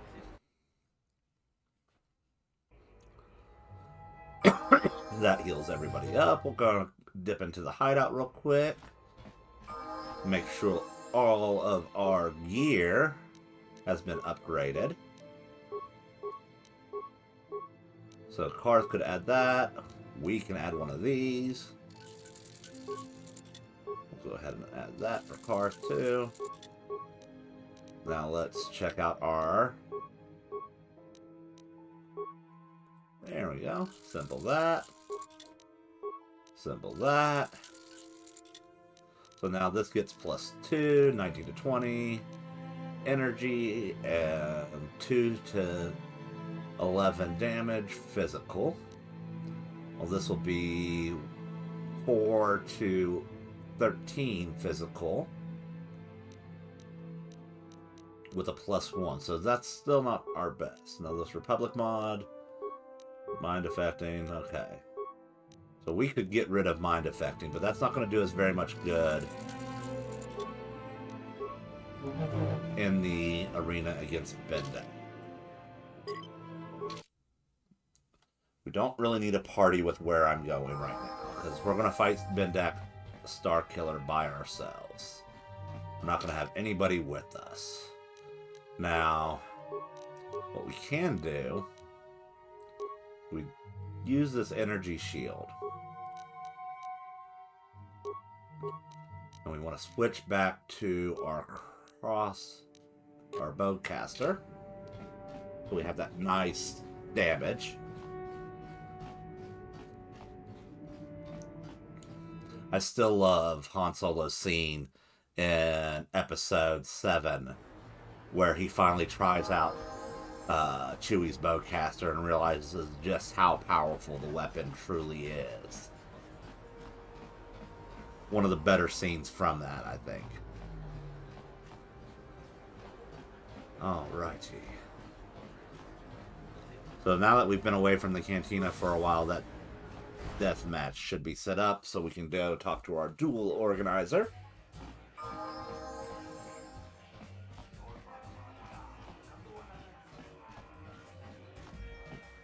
One. Should always remember, it's just to the left. I heard you challenged Bendick Starkiller. I'll probably watch the fight, but forgive me if I don't go to your funeral. You're good, stranger. I'll give you that. But going up against Bendick is suicide. Even before I lost feeling in my fingers, I wouldn't have risked a death match with Starkiller. I heard you're going to fight Bendick Starkiller, stranger. I'm not one to mince words, so let me just say this. You're dead. He'll kill you. End of story. Oh, you think I'm cold and hard? Wait until you step into the ring with him. He's a natural-born killer. You had great potential, stranger. Too bad you're going to throw it all away. We're throwing it all away. I heard you challenged... Let's see what Twitch has to say. Okay, he's indifferent. So we're going to save the game here. So we've raided the Sith base. We've got things pretty much built how we need to for this fight. We've optimized the best we can. Let's go outside of leveling up, which we're not doing. I've heard the news, mysterious stranger. You and Bendak are planning a death match. This is excellent news. People will bet a fortune on this fight. Not too many people want to fight a death match anymore. Some are scared. Others think it will go that it's wrong to kill someone else for credits. I guess that's why they're illegal now. Maybe it is wrong to take a life just for credits. Let's get on with the match, because we're not taking it just for credits. We're taking it for the loot. This fight is different than most, of course. We'll turn off the energy suppressor so weapons won't be limited. They can kill. Anything goes. So, you ready to fight this match now? I'm ready. Good. Excellent. High wagering means lots of credits for the winner on this match. Come see me after the fight to collect your credits, if you're still alive. Ladies and gentlemen, come with me now on a journey to the savage days of years gone by, to a time when 2 combatants entered the arena and only 1 came out alive. They're illegal. They're banned. They've been outlawed for nearly 10 years, but we've got one for you tonight. A good old-fashioned death match. In this corner, a living legend. A man whose very name would make his opponents shake in their boots. If any of them were still alive. And of retirement for one last battle, Bendick Starkiller! A Mandalorian. And who would be crazy enough to step into the ring with such a lethal legend? Who would be mad enough to face almost certain death merely for your enjoyment? And his blaster. Ladies and gentlemen, And the credits. feast your wondering eyes on the mysterious stranger. And now, the moment we've all been waiting for. Let the death match begin! So like I said, we will take a dark side shift there. We want to activate that energy shield now. But you can see, we didn't take too much of a shift. We'll be alright.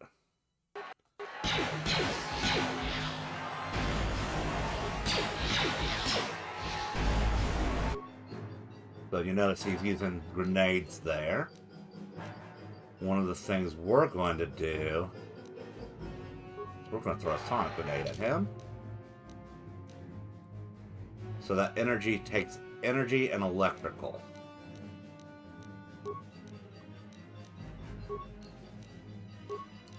Well, the Sith one does energy, sonic, and electrical for 30 points. No. I don't think we can swap out yet. Yeah. But we definitely need that advanced med pack now.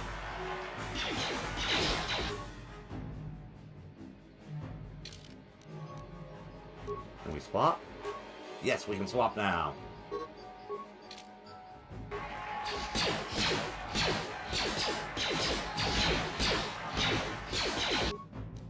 Alright. So let's try a cryovac. We want to freeze him in place.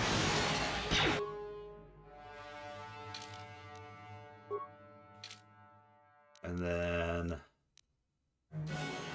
we don't need mines. We can throw a plasma grenade. Let's try a poison grenade. See if he gets poisoned. Yes. That's what I'm talking about. I like it when he gets poisoned.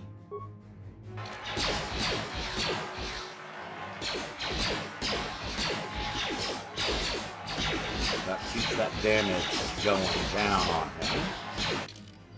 And then we activate our shield again.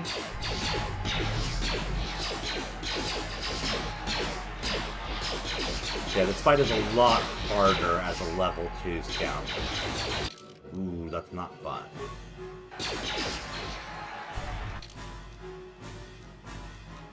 Hopefully this doesn't be the one that gets us. Alright.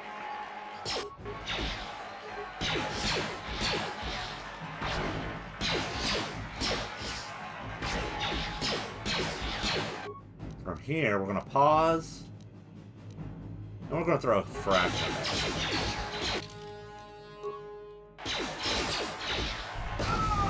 And that is the match. It's down! It's over! It's over! The fight is over! Bendak Starkiller is down!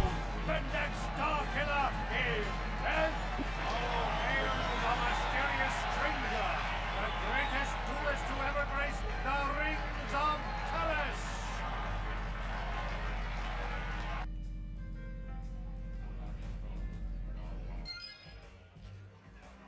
Alright.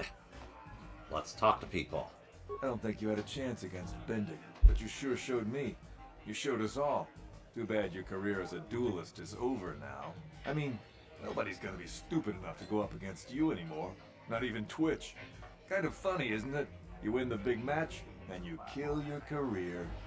Good thing I don't have a career here. We're going on to bigger, greater things. You're a legend. Whenever anyone asks, I can say I was the first duelist the mysterious stranger ever beat in the ring. I'm gonna be famous.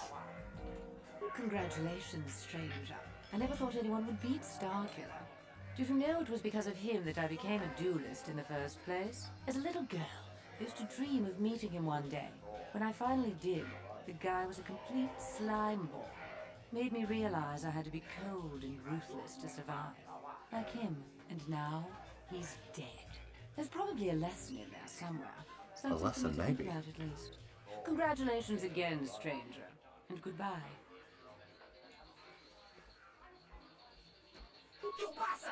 You fast, you quick. You even beat Twitch. Alrighty. Bendak Starkiller's dead. I don't believe it. Bendak never loses. That was an amazing duel. Best duel I've ever seen. Glad you enjoyed it. Now, where's my share of the purse? I know, I'm a living legend. Now, what about my cut? Cut the flattery. Just get to my credits. You've done well, stranger. I'm pleased, very pleased. Here are your credits. Plus, I'll give you Bendak's blaster pistol as a bonus, as a sign of my appreciation. Thank you, Azure. That's a very generous offer of you. Persuade, I think I deserve a little extra for putting my life on the line. Success. Very well, stranger. I like you, and this was a special fight. Biggest purse I've ever handled. I'll give you a little bonus this one time only. Everyone will be talking about you now, stranger. They're all going to know you were the one who killed Bendak Starkiller. You're famous now. So we get 900 credits. And the blaster. Which, on paper, doesn't look like much. Twitch is my favorite. I never saw a deathmatch before. I thought it would be exciting, but it was actually kind of gross. Right? That's why I don't want to oversee a deathmatch. You're that new dude. I never thought anyone would ever beat Bendik. 100 years. 100 years from now, people will still be talking about me. Will they? Will they really? Right. This way. So, obviously, we're going to want to heal up. We're going to gather the party. And then we're going to head to the lower cantina. Where we will meet Canderous. As well as collect that bounty for that death match. Go on in here. Alright, so Karst Blaster. As you can see, 4 to 9, 20 to 20 times 2, plus 2 to hit. That's a fully maxed out. But if we go ahead and take everything off, put it on here, 5 to 10, plus 3. So this will become Karst's kind of new go-to weapon. And then we take Karst Blaster, and we don't have enough to put anything on it. That's fine. We'll keep Bendak's Blaster with stuff on it. Add Karst to our party. And then we're going to equip Bendak's Blaster. And instead of that, we'll put Karst Blaster. There we go. Now he's much better equipped. Alrighty, with that being said, welcome to May the 5th, where I'm standing. Or sitting. Sitting. So, originally my thought was to try to make it through as much of Terrace as possible before ending the stream. We've been at this stream since 8:30, so we've had a good amount of time here, and we had the earlier stream today, which was almost 4 hours. So I think with what we have here, we will head on down to the cantina, and we're going to cash in on the bounty for Bendak Starkiller. And then we will end the stream there. We'll save the game. And I will pick up our final chapter on Terrace before leaving the planet on Monday of next week at 1:30 p.m. for our KotOR playthrough stream. So we'll do that. Let's go get this reward money so that way I don't forget to get it on the back end. And then we'll save right in front of Canderous, who is our trigger point for advancing the storyline.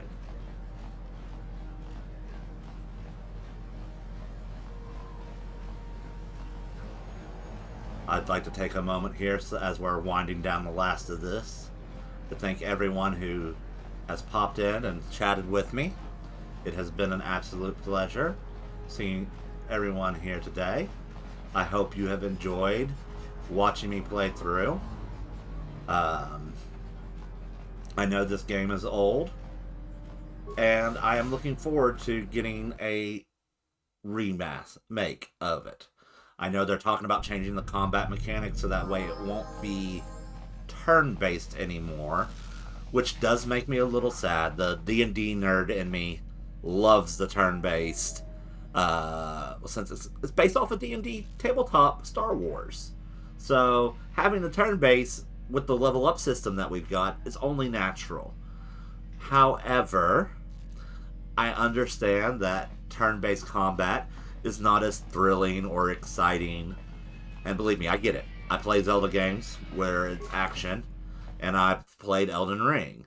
I haven't played any of the other Dark Souls. A little dark for me, but Elden Ring was fun. I got into that. I figured you'd be back. Neither of us is getting... Now, I know the Sith military base had a break-in, so what do you say? We join forces? I have a few things to take care of first. Fair enough, but don't take too long. As soon as you're ready to get inside Davik's estate, come speak to me. The sooner we get off this rock, the better. How right you are, Canderous. So... Alrighty.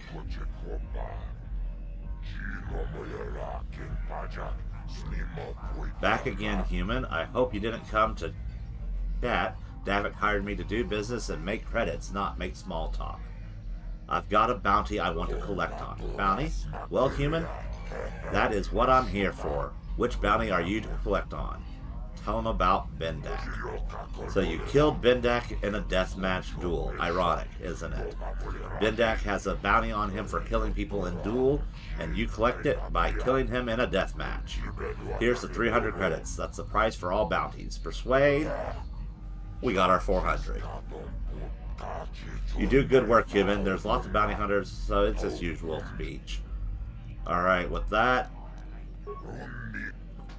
we've dealt with Selvin. We've already collected. We've dealt with Bendak. Dia's bounty has been withdrawn by Holden, because that's what you get for being a toxic male douchebag, is you don't get the girl killed. That's not how this works. Not when we've got our choice in this matter. The merchant Largo his debt's been settled. Matrix has escaped after we helped him fake his death.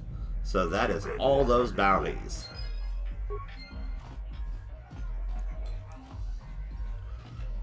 Alrighty, so right here we'll save. And then when we come back on next Monday, we will continue from here, where we will go to Davik Kang's house and see about escaping terrorists and heading off into the world. Like I said, thank you for joining me. Remember, be kind and be the change you want to be in the world. Thank you for joining me.